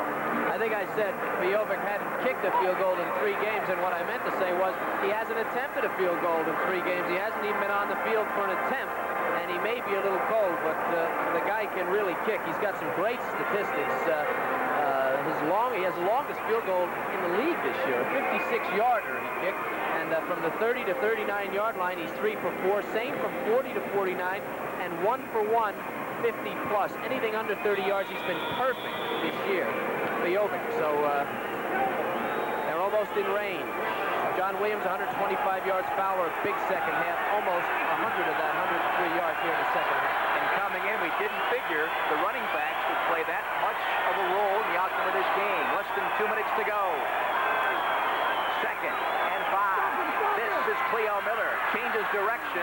Bounces off one man. Makes it back to the line of scrimmage. Maybe. Hollis Hall is there. So is Calvin Eason. Is Cleo Miller unable to find any running room. A minute 45 to go. Setting up a 3rd down play. 3rd and 5 for Michigan. This is a very, very important play. The thing that the defense did on that play that they haven't done the entire half and maybe the entire game is they came up and forced the thing. He got some depth defensively, turned that play in, and they were able to stop the running play, make it 3rd and long yardage. There's a timeout right now. Both of the coaches talking things over with their respective players. It'll be interesting to see what kind of a play they come up with. Both teams, the last few minutes, have been staying to the ground. There is Bobby Hebert. And he's got to make a good 5 yards, maybe closer to 6, actually, here. And if he can make it, obviously they're in good shape. If he doesn't, I'm sure they'll try it again on 4th down as well. If he gets to the 30, it'll be a 47-yard field goal for Biovic. And that's a long way. 3rd down and long. They need a 1st down to realistically have a chance. You don't want to turn the ball over to Houston on at the 41. No way, because these guys are just too powerful. And you know, it's funny about an offense like that. The offense isn't even on the field for the Gamblers, and it's playing an important part in this game because the Michigan people know that if they give the ball up to that Houston offense, they've got a good chance of getting down the field. Biovic, I guess he'd be the guy you'd want on the field if you needed 3 points to win a ball game. He hasn't missed in 8 tries, but again, he hasn't tried in almost 3 games, and that can do something to you. Our halftime score today at the Silverdome was 14-7 Michigan. Seen a wild second half. But a little different. A little different. We didn't expect Houston to stick to the ground, to go with a kid like Fowler, who's enjoying the finest day of his career. And it really has changed things up. And like you said, I think it's a tribute to Mouse Davis, Darrell Davis, and the Houston folks, that they're willing to do the things they have to do to win. Well, one of the things we were concerned about was that Houston's offense was maybe not all that flexible. They've disproved that today, and they've run the ball very well. The crowd is pumped. 3rd and officially 6 yards. Broughton in motion. Miller and Williams the back. Williams the give, and he is taken down by Fitzpatrick. A big play for Fitzpatrick. A loss of 4. A clutch defensive former young man from the University of Miami. Now what? Well, we're going to get a timeout. No kid. I think we're going to see the punting team, and Novo's going to do the punting too. Got to say something about Fitzpatrick. He was knocked out on the field earlier in this game, and he's come back right there, number 62 from the University of Miami, the nose guard on the national championship team last year, and a big, big play. Great competitor, no question about it. A minute and 33 to go, and Novo is going to punt this thing away. And the idea is, I would suppose, to try to pin it down inside the 10-yard line and get that ball back in the final minutes. It's tied. We've got a minute 33 to go. Back more in a minute. This is today's Chevrolet. Move into more celebrity excitement. Eurosport. The new front-drive Celebrity Eurosport. Special F41 sports suspension straightens out curves in a car that looks as special as it feels. Eurosport. move into more celebrity. Eurosport, a touch of Europe at a Chevrolet price. Stylish. That's today's Chevrolet. So this is the new log cabin. Thanks for giving me a hand. Hey, what are friends for? Here's to good friends. Tonight's kind of special. Try it this way. The beer we'll pour says something more somehow. Looks like we're about done, huh? Not yet, you're not. Tonight. Not a bad day's work. Next weekend, we put in the pool. Let it be low and brown. 4th and 9 from the 44. Michigan chooses to punt it away with 1:33 to go. There is Novo Bioving. 47 plus his average so far today. Let's see if it's not a fake. Wouldn't surprise us. Long, long count. Here we go. Novo takes his time, but he's going to punt it away. That's Sanders at the 7. Swings back, changes direction, and hit at the 6-yard line. Tom Moriarty. You have to question whether he should have caught that ball. Sanders better to start at the 20 than the 7, thinking it might get in. Even if they get a good bounce, they're only going to go to the 3-yard line. So I have to say something about Moriarty, number 45. He's made 2 tackles on punts inside the 10-yard line and played a super game on the special teams for Michigan. When you get into a game that's this close, you look for that guy on the special teams to make a big play. Another thing, this is just like sudden death. For all intents and purposes, we're in sudden death right now. The score's tied, minute 24 to go, and Houston had an awful time in sudden death last week. That might be going through their head. I just want to get straight. There is Novo. The heart and soul of this Michigan team. He's a very popular man on the team and in the town. The crowd is booing. A minute 24 to go. Kelly hands off to Fowler. Big room, 10, 15, 20, 23-yard line before he's brought down by Tom Moriarty. And Fowler is running wild today. We've got a minute 17 to go. It's got to make you think. It's a draw. Watch him. He'll sit. Look, see him stop and wait right there. And it's a little bit different now. They ran this draw outside off tackle, which they hadn't done earlier. Kelly is ready to go. He fires it out to Sanders. Tries to get away from one man. Jumps out of bounds at about the 24. Gain of 2, maybe 3. Clock stops. A minute 8 to go. David Greenwood had a comment this week. He said, playing against Houston is playing against an offense that runs the 2-minute offense the entire game. So if you're wondering if this team has a good 2-minute offense, well, they lead the league in offense, and it's all 2-minute offense. They got a lot of practice at it. Nothing different for them at all. Kelly. Sanders in motion, top of your screen. Kelly across the middle to Sanders. Can't make the catch. Hit him in the hand at the 38-yard line. Well, they came with the blitz. They had him in man-to-man coverage. They got the blocking, and it was just a foot too long. Kelly to Sanders. You see him clap his hands there. He just almost had it.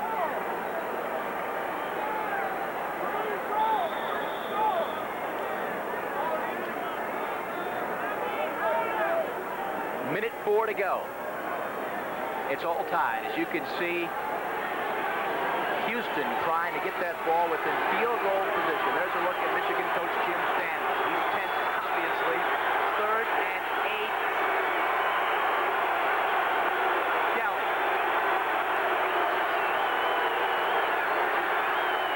Gonna give it to Fowler on the draw. Escapes a couple tacklers. Squeezes up to the 32-yard line. Maybe the 33. It's going to be close to the first down.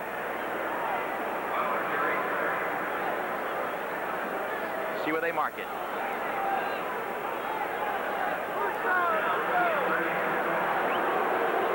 We want to welcome those of you who are watching the Oklahoma-New Jersey game. Let's set up the situation here. 58 seconds to go. Houston with the football on the 32-yard line. They've just gotten the first down. Todd Fowler, running back, has been the story the past few minutes. Kelly, the punt, gets away, gonna run it, and he is tackled.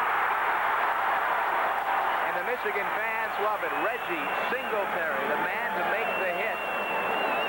45 seconds to go. Mobility of Jim Kelly in evidence there. Kelly was able to get outside. As you look at his stats, he's had a pretty good day, although those 2 interceptions led to scores in the first half. Singletary, backup nose guard, great job. He put on the initial pass rush, and then he was able to catch Kelly from behind. Houston has just called their final timeout. The man with the headphones draped around his neck is Darrell Mouse Davis, the man responsible for the run-and-shoot offense. An offense that everybody's talking about in the USFL. 28-28. It's been a while, won 14-7 the score. Michigan led at halftime. Houston in the second half, as we alluded to, has depended a great deal more than we anticipated on the running game. A young man by the name of Todd Fowler out of Stephen F. Austin, a rookie, who had gained only 133 yards the entire year, has been a major factor. And Jim Stanley, the head coach of Michigan, looks on there. And Fowler, Kelvin, is really been a factor. Well, Jim's got to wonder. In the second half, it was 14-7 in the first half. In the second half, Michigan got up by 14 points. They led 28-14, and then Houston, who had passed almost exclusively in the first half, started running draw plays to Fowler. Jack Pardee, the head coach there, I'm sure he and Darrell Davis talked it over, and they decided unless they ran the ball, they weren't going to be able to put a dent in this Michigan defense. Well, the draw play, and not Jim Kelly, but the draw play to Fowler has been the big weapon. Fowler is well over 100 yards and has run for an average of about 15 to 20 yards on each draw play. That's put them where they are right now. They stormed back, scored twice. It's 28 all, and 45 seconds to go. I think we've seen almost the end of this draw play. He's going to have to put it up on top, get in field goal range. Jim Kelly, the USFL's #1 passer. Leads the league in yardage, attempts, and completions. Here's a pressure situation. 2nd and 11. That is Sanders in motion to the near side. Kelly will throw it up. Big run. Borland takes him down.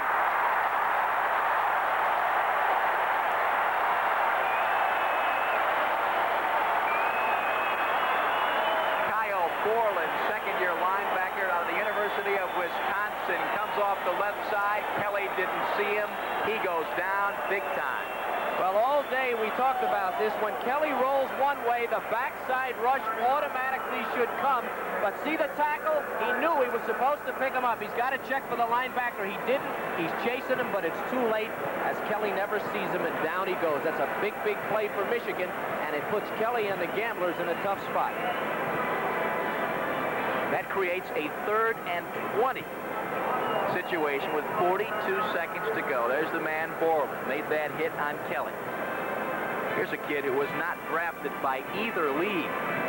He ends up being a starting linebacker this year for the defending champion Michigan Panthers. Got a man down on the field.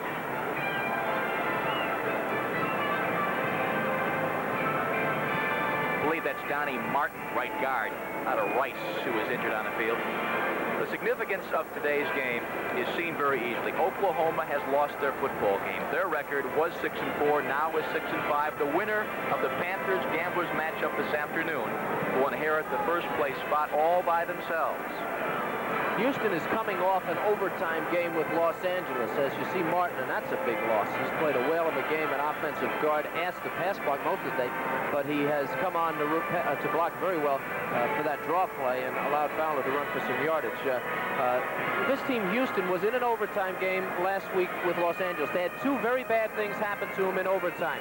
Kelly threw an interception, gave L.A. the ball, and then they had a roughing the passer call, and both of those things led to the winning field goal for L.A. And as I said earlier, 42 seconds to go with the score tied. This is essentially overtime. That's what we're looking at, really, with the situation here. And you wonder if these things are going through Kelly's mind. He's thrown 2 interceptions today and had kind of a rough time of it against this Michigan defense. So we'll have to take a look, see if Kelly can respond here. 42 seconds, a long way to go for field goal position. What Mouse Davis has cooked up for Jim Kelly and the Gamblers. 42 seconds to go. It is 3rd and 19. There are the stats for Kelly. 20 of 29.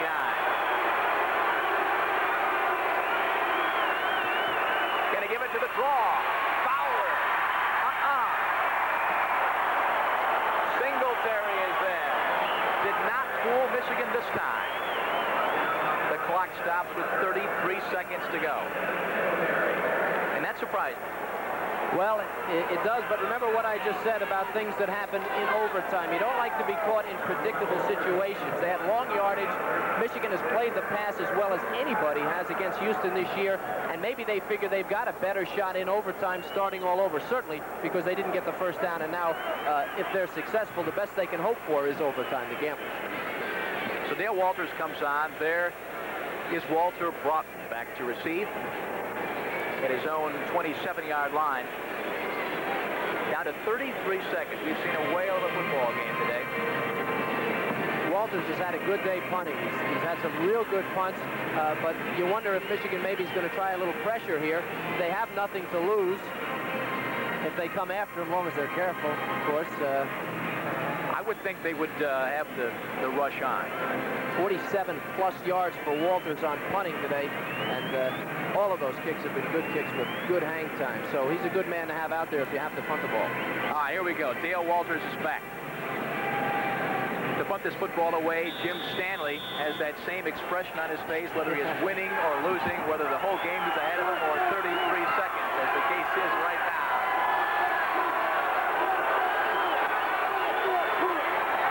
Walters gets away. Not a good punt.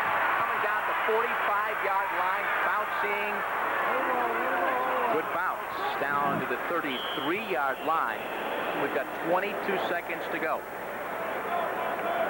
And the Michigan Panthers will see what they can come up with. 39-yard punt. Good punters get good bounces. That's right. That's right. Somehow works that way. Kevin, with 22 seconds to go, will they play, do you think, with overtime in mind here, or will they put it up trying to get it down for the field goal range? Well, I said earlier, I can't imagine a team sitting on a lead when you're playing the Houston Gamblers, a leading offense. Remember, you have to toss a coin in overtime to see who gets the ball, and you don't want Houston back on the field. It seems to me you have to go for it. A Bear at quarterback.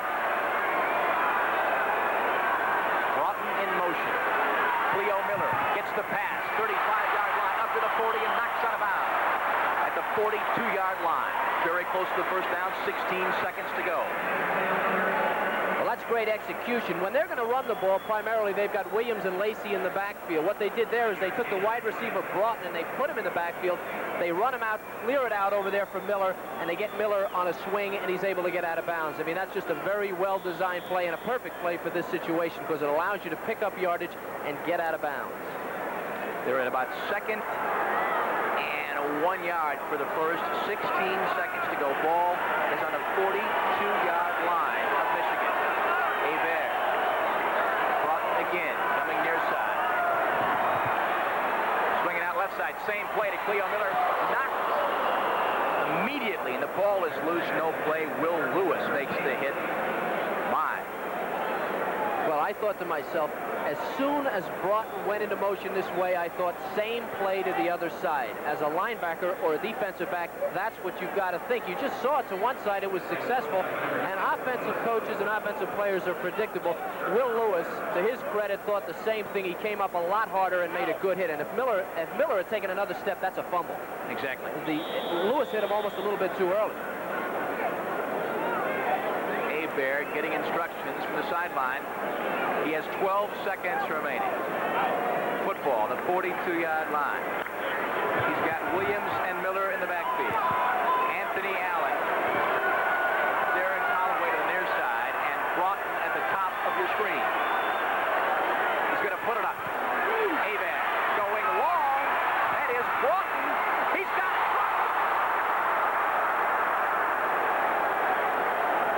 Walter Broughton had the football, it looked like to us, at the 8-yard line, and dropped the football with 5 seconds to go.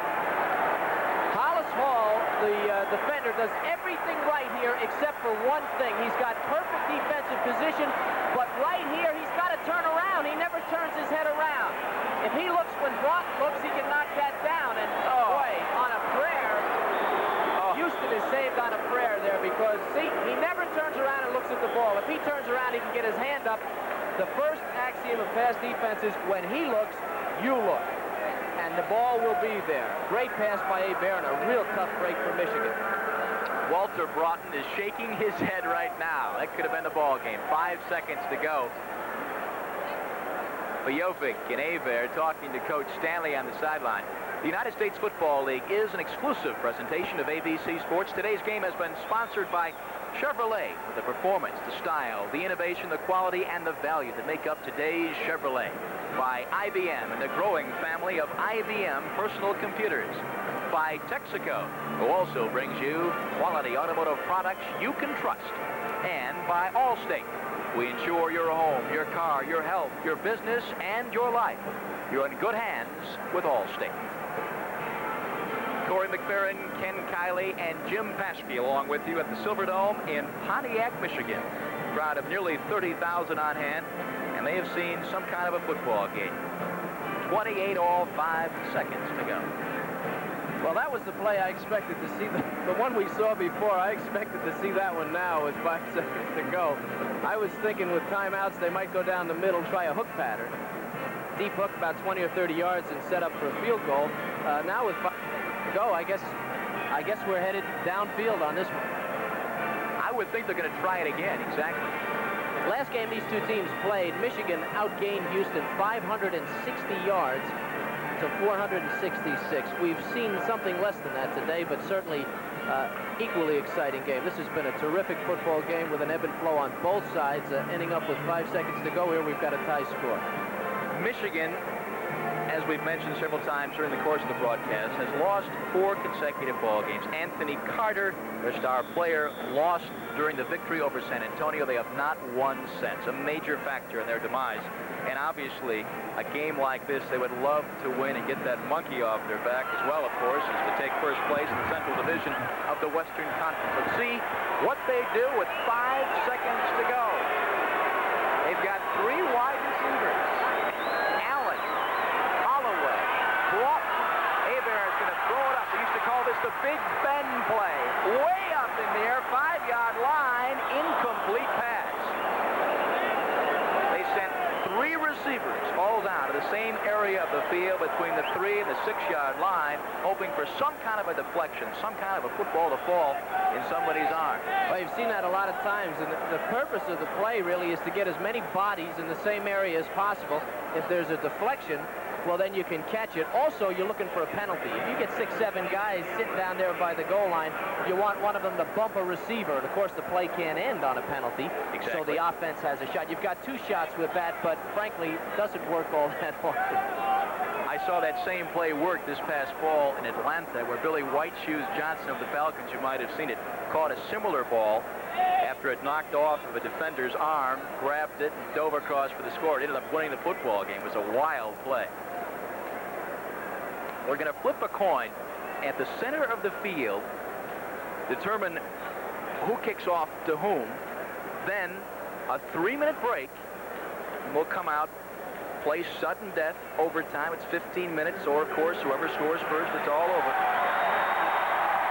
And then if it's tied at the end of 15 minutes, you got yourself a tie football game. The noise you hear has nothing to do with the toss at the center of the field. It has to do with the scoreboard. Shows the Detroit Tigers have defeated the Indians by a score of 6-5. The Michigan Panthers have won the toss so that Yell can continue for a few more seconds. I think it's significant that Michigan scored 28 points in this game. They had been having problems. They've been averaging... We'll receive right here.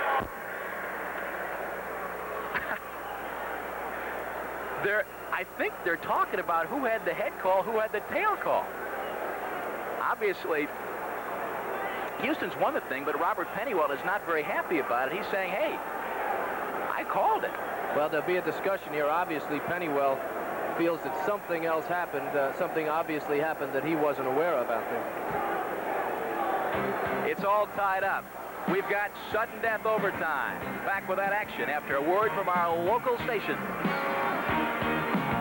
Sunday, a trip into the human mind. And magical makeup turns people into art, believe it or not.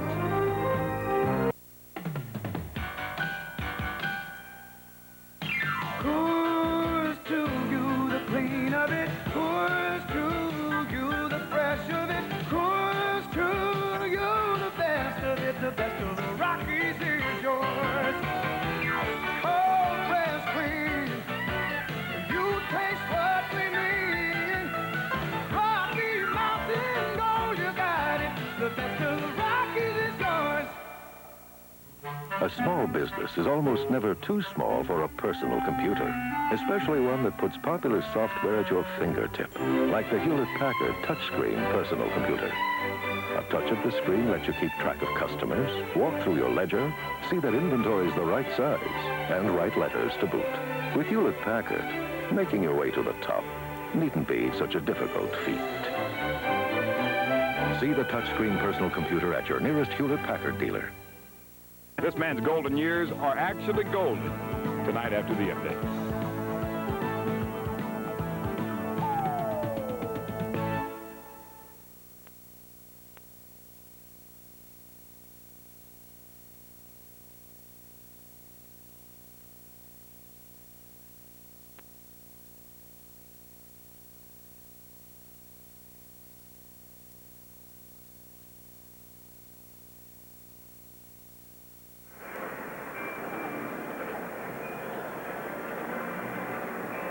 The Houston Gamblers and the Michigan Panthers all knotted up at 28. We are in overtime for the Gamblers, their second consecutive overtime game in 2 weeks. They lost to the Express last week, 27-24. And Kevin, there are the stats through 4 quarters.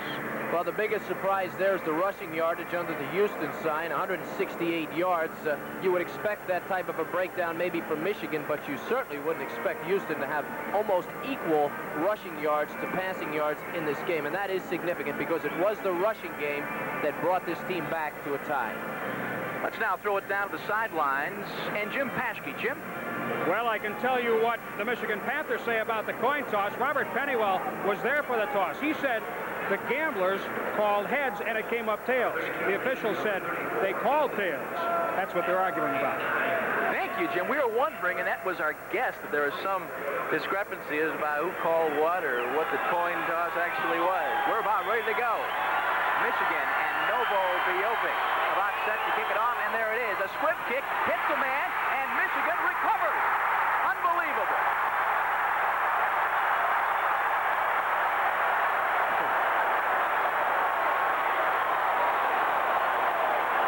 Number 67 is a backup center by the name of Max Gill. Novo Biovic in a line drive. Hit a player in the front line for Houston, and Gill was there to recover.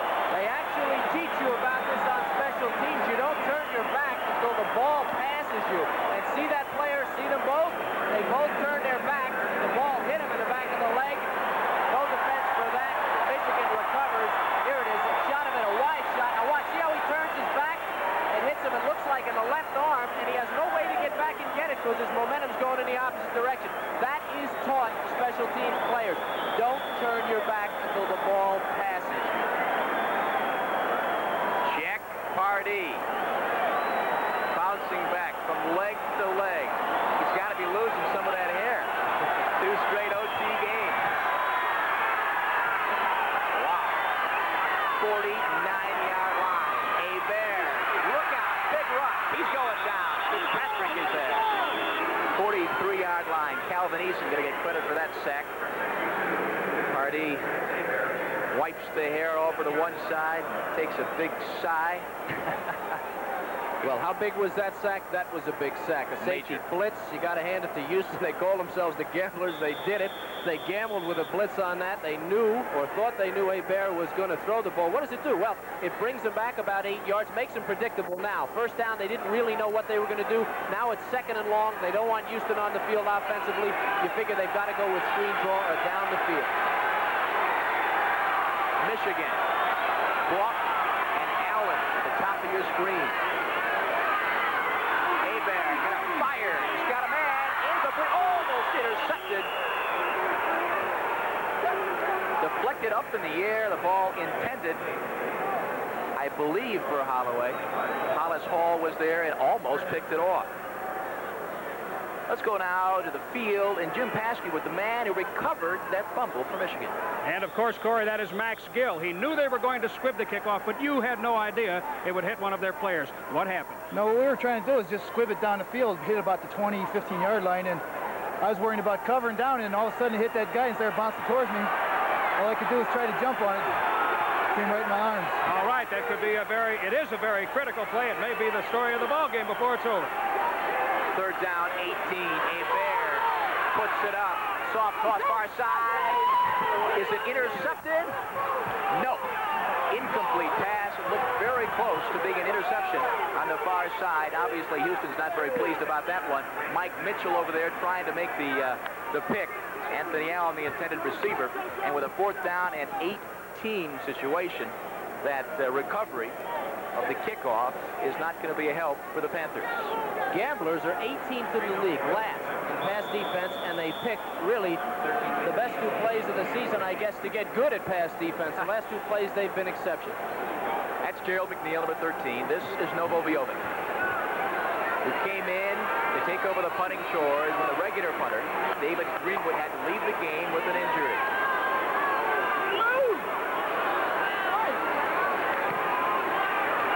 Novo's shortest punt of the day, caught by McNeil, 22-yard line, stays on his feet up to the 30, where he is nailed.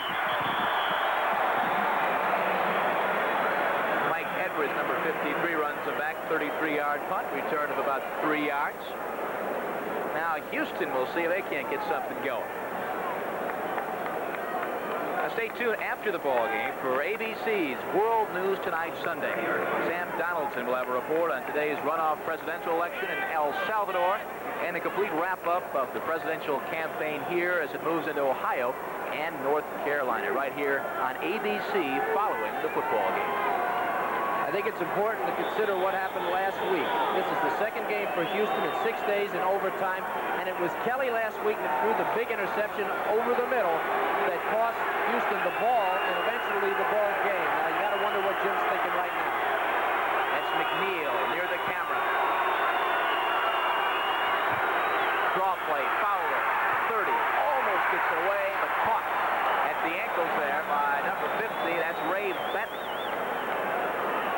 Got a flag on the play. I think that was Kyle Borland, number 52, and it's a penalty on Michigan.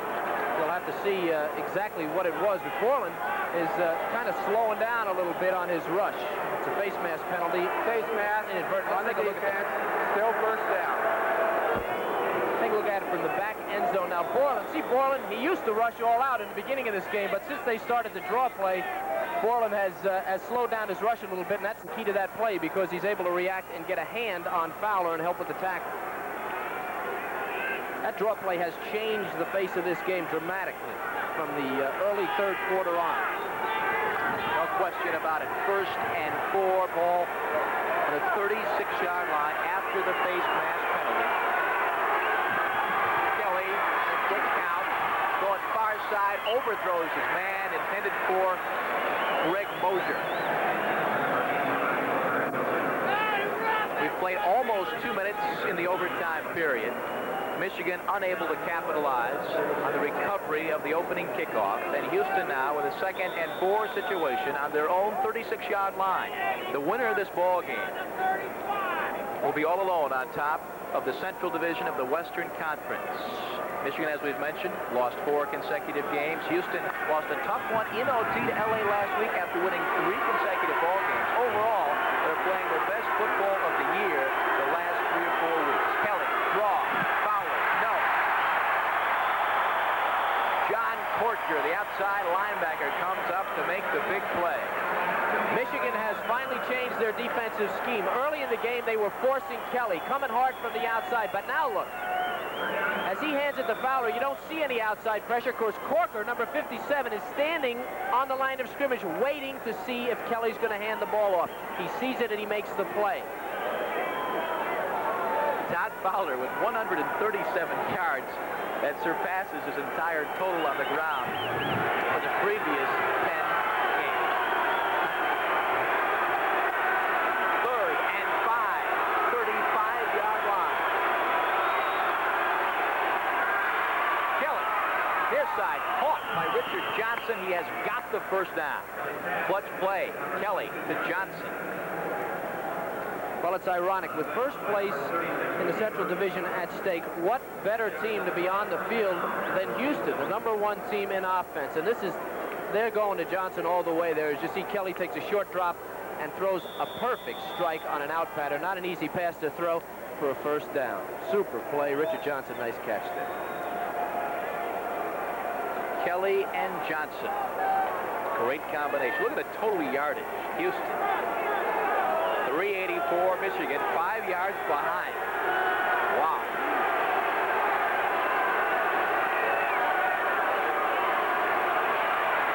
Nothing doing. Stacked up at the line. John Portner makes the play on Todd Fowler. Larry Bethea also in there. Well, there's no question that Michigan's defense is more aware of the draw. They're sitting on the line of scrimmage. And as I said earlier, the key to the draw is you have to wait for the quarterback to pass the back with the ball. That's what you do. You sit and you wait. As soon as he goes past the back, it's a pass play. But you wait until he passes him. If he hands the ball off, obviously it's a draw. Michigan was not doing that in the third and fourth quarter. They were coming with an all-out pass rush. They've changed. They've decided to sit a little bit, and they're able to stop that draw play. Man with the headphones, you just saw Mouse Davis, offensive coordinator for Houston. 2nd and 10. Kelly, far sideline, up in the air, almost picked off out there by Clarence Chapman, number 22. Kelly was flying to hit Ricky Sanders.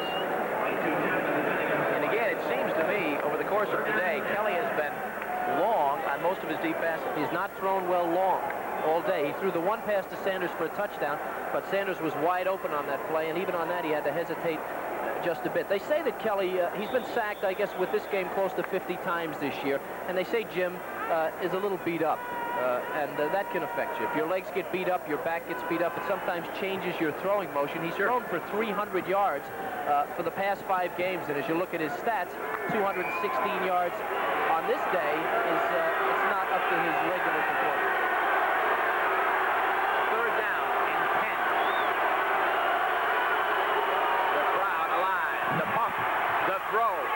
Sanders got it, and the first down at the 44-yard line of Michigan. Again, Kelly comes through on the third down play. Actually got Scott McGee over there. Well, with great quarterbacks on defense, what you do, you drop back and you watch their eyes and their arm. And when Kelly pumps, you better notice it. And that's what happened on that play. The entire defense jumped out of their shoes when he pumped, and that's what broke the play open for the completion. Kevin, you've been in these situations before, the overtime games. About now, does the fatigue factor play a role at all? You get a second wind after the game, but it really depends. If you're on defense, yeah, you get scared, and fatigue will bother you because you're worried you're going to lose the game. Fowler bumps into his own man and taken down after a gain of maybe 2 yards. Hughes is there.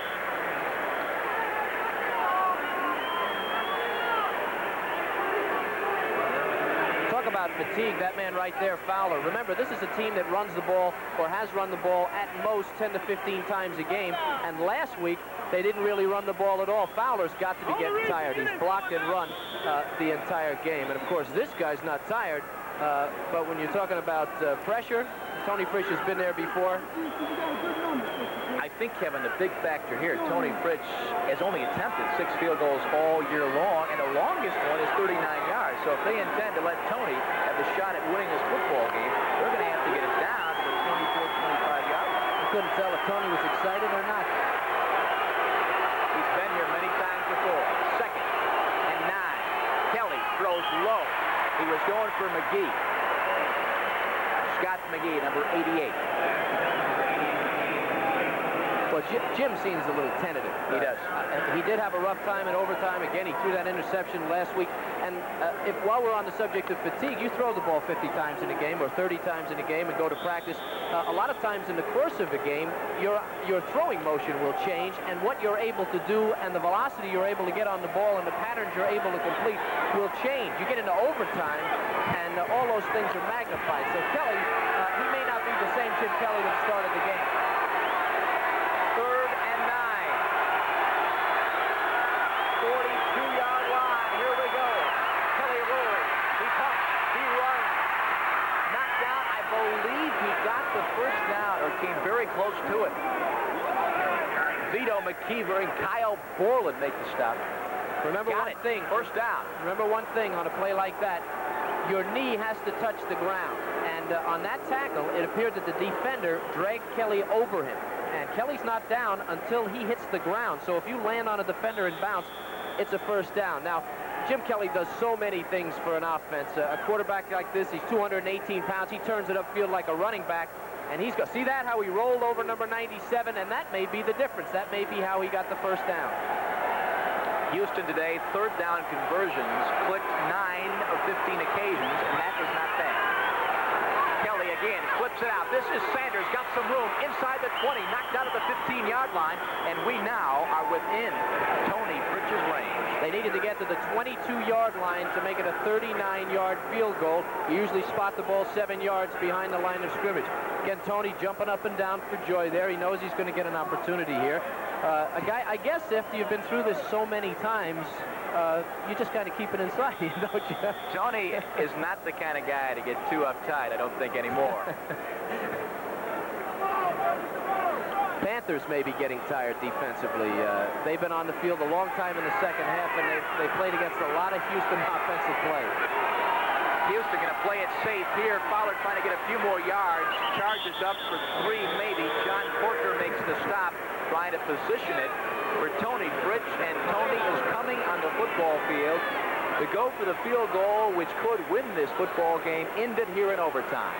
There he is. Tony has played in the NFL for Dallas, for San Diego, for Houston, for New Orleans. He's been to the Super Bowl twice with Dallas.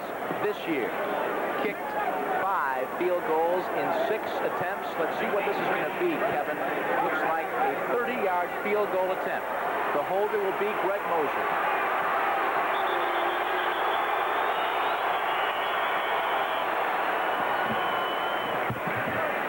Play is being stopped. Well, I believe it's a timeout for Michigan. Well, they call that freezing them out. You know, I always wondered about this because as the team's driving down the field, obviously we've had 3 shots of Frisch. He's been thinking about it the entire time, and then he gets out on the field, and they want him to think about it a little more. I know if it was me, I'd have been thinking about it since the 3rd quarter when it became a 7-point game. Some people think this works. I personally think when you have a guy like Frisch who's been in the league and so many years and kicked for so many teams in so many tense situations, that it really has no effect. So Kevin, Michigan is about set to lose their 5th consecutive game. Better performance, I don't know that they're certainly not going to be happy with that, but I began to say earlier, they had been averaging 15 points a game without Anthony Carter. They scored 28 points against an improving defense, Houston defense. They played well. Early in the first half, they had a lot of penalties, but in the second half, if you notice, they haven't had a lot of penalty problems. They have certainly improved their performance. And Houston, let's face it, you can call them an expansion team if you want, but this is a very, very fine football team that does some amazing things offensively, puts a lot of pressure on your defense. So this has been a good performance, I think, for both teams. Tony Pritch has been standing all by himself at the 28-yard line, talking to no one, concentrating, thinking about the job at hand. It will be a 30-yard field goal, his longest on the year, 39. The place down, the boot, it is up, and no good. Ball was blocked. That ball was partially blocked and knocked off. A great, great job by the Michigan defense. Tony Pritch's 30-yard field goal attempt could have been the game winner for the Gamblers. Is no good. Take a look at it. Watch the left side of your screen. Somebody gets their hand up. 6'6" John Corker. See him? Got his finger on that. Knocked the ball off just enough.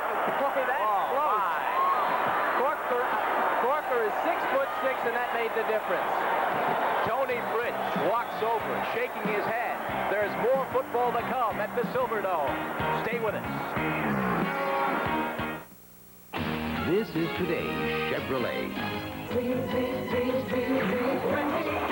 Camaro Z28. A Camaro that did a test track 0 to 55 in 6 seconds.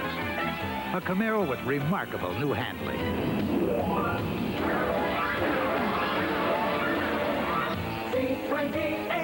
Camaro.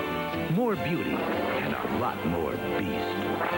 Performance That's today's Chevrolet. Okay, guys, you're on your own. Here's to good friends. Ready? Ready as I'll ever be. Tonight is kind of special. Whoa! Last one down by the lower brow. Beer will pour. Must say something more somehow. So tell me, were you scared? No. Tonight. Me too. Could it be The man of the hour, John Corker, the all-USFL performer. Let's see if we can see him deflect this field goal attempt, Kevin. He was a defensive player of the year, and defense is more than making tackles. Perfectly timed leap. That ball was headed for the upright. See how the way the ball turns over in the air changed just as it hit Corker. I don't know how much of a hand he got on it, but I'm almost positive he got his finger on that, and that could be the difference in first place in the Central Division. One little pinky was all it took, apparently, because that thing, as you said, the trajectory changed, missing by no more than 3 feet. The crowd, little extra football action for him today. Hebert at the controls, 20-yard line. The give to John Williams. John changes direction, bursts across up to the 28-yard line. Tommy Myers makes the hit, and John Williams continues to perform very, very well today. His finest effort of the year. It's a terrific hit by Tom Myers. You asked me about fatigue before. Defenses that move backwards get tired. Offenses moving in the other direction never get tired. When you're moving the football, somehow, you just suck it up and keep it rolling, don't you? We're at the 8:07 mark of OT. If for some reason we go all the way down to the end of this 15-minute period and nobody scores, we'll have ourselves at 28 all time. We'll wait to see about that. Williams again bumps into his own man and drives up to about the 30. Might have gotten the first down. He is close. Kiki Diala is the man to make the stop for Houston, also helped by Cleveland Crosby. Jim Stanley on the sideline. A reprieve of sorts, as now they've got a shot after that big play by Corker. They come on here and stop that 4-game losing streak. Williams 135 yards, a couple of touchdowns. Of course, the big play today for him, that 68-yard run for touchdown. Williams has been a great back for Michigan all day, mostly early in the game and that one run in the third quarter, but now he's a very big performer because they're going to look for him to control the ball. Corker on the sideline. We got a 3rd and a 1 situation. Cleo Miller, I don't know. Very close. Driven back hard by number 58, Ricky Young. All depends where the official spots the football. There's been incredible turn of events in this game. There was a dispute on the coin toss. There will be a first down. First down, Michigan. A dispute on the coin toss for the overtime period. Then on the ensuing kickoff, the ball hit off an offensive lineman, went back to Michigan. Michigan takes it down, punts. Houston goes back the other way, and they have a field goal block. This is incredible. Almost afraid to see what's ahead, you know? The Panther enjoying himself on the sideline. He's not tired. Got plenty of energy left. The clock ticking down to 6:43, 1st and 10. 30-yard line. This is Williams. Plows for a couple yards. And I tell you, Kevin, a little more conservative at this point than I would think they might be. Well, you have to remember the profile of the Michigan team. What is the strength of the Michigan team? Offensive line. Anthony Carter is gone, and Anthony Carter out. It's the offensive line. You've got Godfrey, who signed with the Giants for $1.2 million over 4 years. I guess that speaks for itself. McGriff from the Steelers, Pinney from the Steelers, Radloff and Osborne, and all these guys can blow you out of there, so they'll go with their strength. Anthony Carter on the sideline, looking on, hoping his teammates can pull this one out. Again, it's Williams, got some room across the 40, still on his feet to the 43-yard line. Had some daylight that time. Haas Hall brings him down, and the offensive line continues to give room for John Williams. Let's watch him work here. Now remember, these guys are all big guys and pros. Look at that block on 93, and that's what opens the hole. Now that's what you call a block, as he pins him down. I think that was 55 Radloff, the center, and Williams is only about 5'11", 205, but he'll hurt you if you try to tackle him. 5:23, 5:22. 42-yard line, another first down.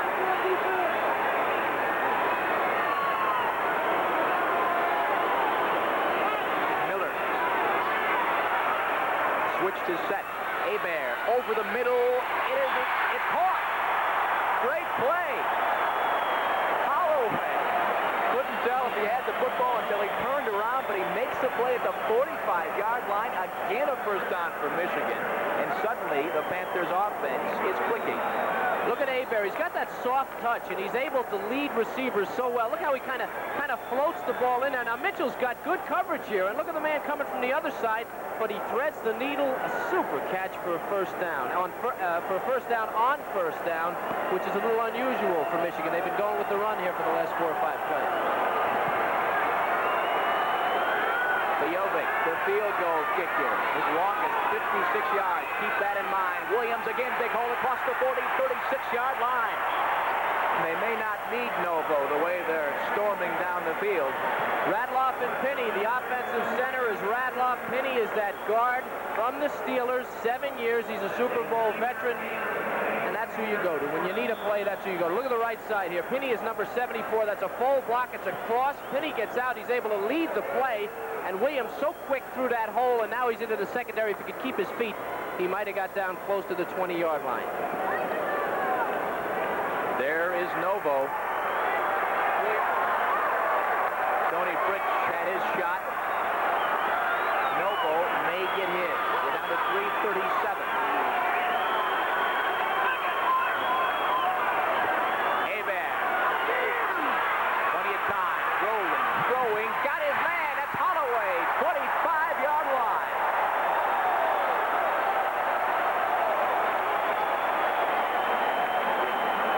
Michigan fans on their feet, a gain of 16 yards, another first down. Holloway makes the reception, forward progress to 21. This was second and short, a very, very odd call. Watch Bobby Hebert. Say what you will about him. With Crosby in his face, he throws a strike downfield to Holloway. If that ball was even off a little bit, it could have been intercepted. Just a tremendous play by Hebert and a good catch by that man, Derek Holloway. He's got 5 for 61. Pretty good day's work. Kevin, don't you think at this point the Michigan offensive line figures stronger, beginning to really wear down the Houston defensive line? Well, I think that they've always had the advantage, and yeah, now in overtime, you betcha they really are. Look at Williams fight for yardage. Williams battles for a couple more inside the 20. That's a position. Excuse me, Corey. That's a positioning play. I think it's kind of. I kind of have a little problem with overtime in that they don't go for the touchdown. It takes the touchdown out of the game. But I guess we've had all the excitement that we could expect in this game here. Yeah. Be satisfied with what you get. Yeah, this has been a whale of a ball game. 2 minutes and 8 seconds. 2 minutes and 7 seconds. Jim Stanley going to have to make the decision as to when to bring Novo on. Stopping the action. Let's see what this is about. Well, you wonder why they didn't go for the field goal at that point. Jovic, he's got the longest field goal in the USFL this year, 56 yards. He's perfect from this distance. Hasn't missed at all this year from this distance, and he's 12 for 14. Again, we must say that he has not attempted a field goal in 3 games, and we don't know that that's a factor or not. A minute 58 to go in overtime, all tied up. Michigan going to have a shot at winning the whole thing. Back with that in a minute. When IBM personal computer owners look for good software, where can they turn? To IBM for programs that help you keep up with modern times. Business programs, entertainment, productivity, education, and more. The variety you want with the quality you expect in the growing library of IBM personal computer software. A well-balanced selection at a store near you. All across America, Sears National Automotive Sale is on now. Big savings on batteries. Shocks, spark plugs, oil and filters. Save 30 to 50% on silent cushion Aramid belted radial tires, as low as $29.99 each. Get our lowest price in 5 years on Sears heavy-duty shocks, now just $4.99 each. So hurry in now to Sears National Automotive Sale, where we install confidence day and night. Finish more for your ride at Sears.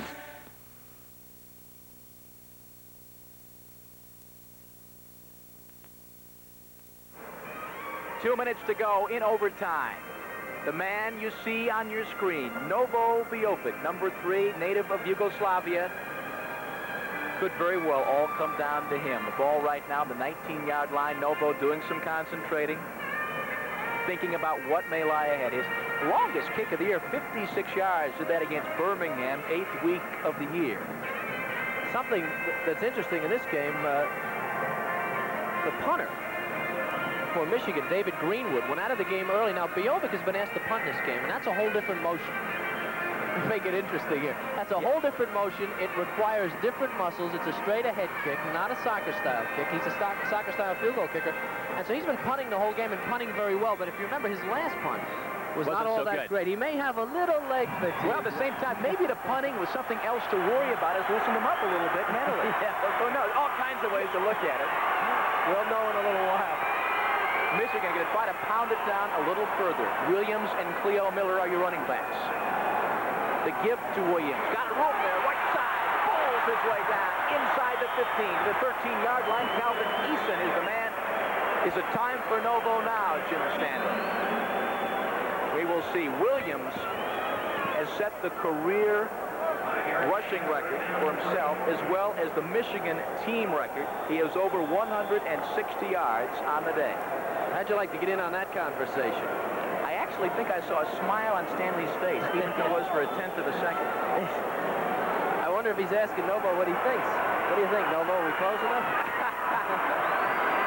Novo says, sure, coach. Let me in. 3rd and 3. Miller dives across. Kiki. Diala upsets him. I think now is the time. I'm amazed that they've gone this long. With the record that Biovic has, I find it amazing that they haven't used him before this. But they're going to. The ball is on the right hash mark. Well, there he goes. He's headed back. There is some question whether or not they want to kick a field goal. Well, perhaps if they've got a first down, they feel like they can milk it for a little more and give them a real chip shot. Who knows? 1:04 to go, so they don't have all that much more time to play around with. Yeah, but could you imagine the heat that Jim Stanley would take if they fumbled the ball? And every time you snap the ball, every time you hand the ball off, if these guys get through a gap and get a hand on it, something could happen. Frankly, I'd like to talk to Jim Stanley sometime and wonder what is going through his head. I could see if maybe Biovic was a 500 kicker or had problems from the right hash or the left hash, but the guy's got a great record. We want to thank our spotter, Bill Friel, and our stats man, Joe Cox, who helped us in the booth today at the Silverdome. We have seen a lot of football today. Yeah, it's very exciting football. But both these teams 6-4 records, but I think we're seeing the best of the United States Football League, two of the best teams. I mean, these teams, the Houston offense speaks for itself, over 400 yards a game, and Michigan's record, I think, speaks for itself in spite of the 4 losses. They won 12 in a row over 2 years. They're the defending champions. Biovic from the 34-yard line. He said his prayers, and now it's time to take care of business. Ball at the 19-yard line. He has not missed in his last 8 attempts. The place down. The boot, it is up. Looks good. And is. Michigan has won in overtime.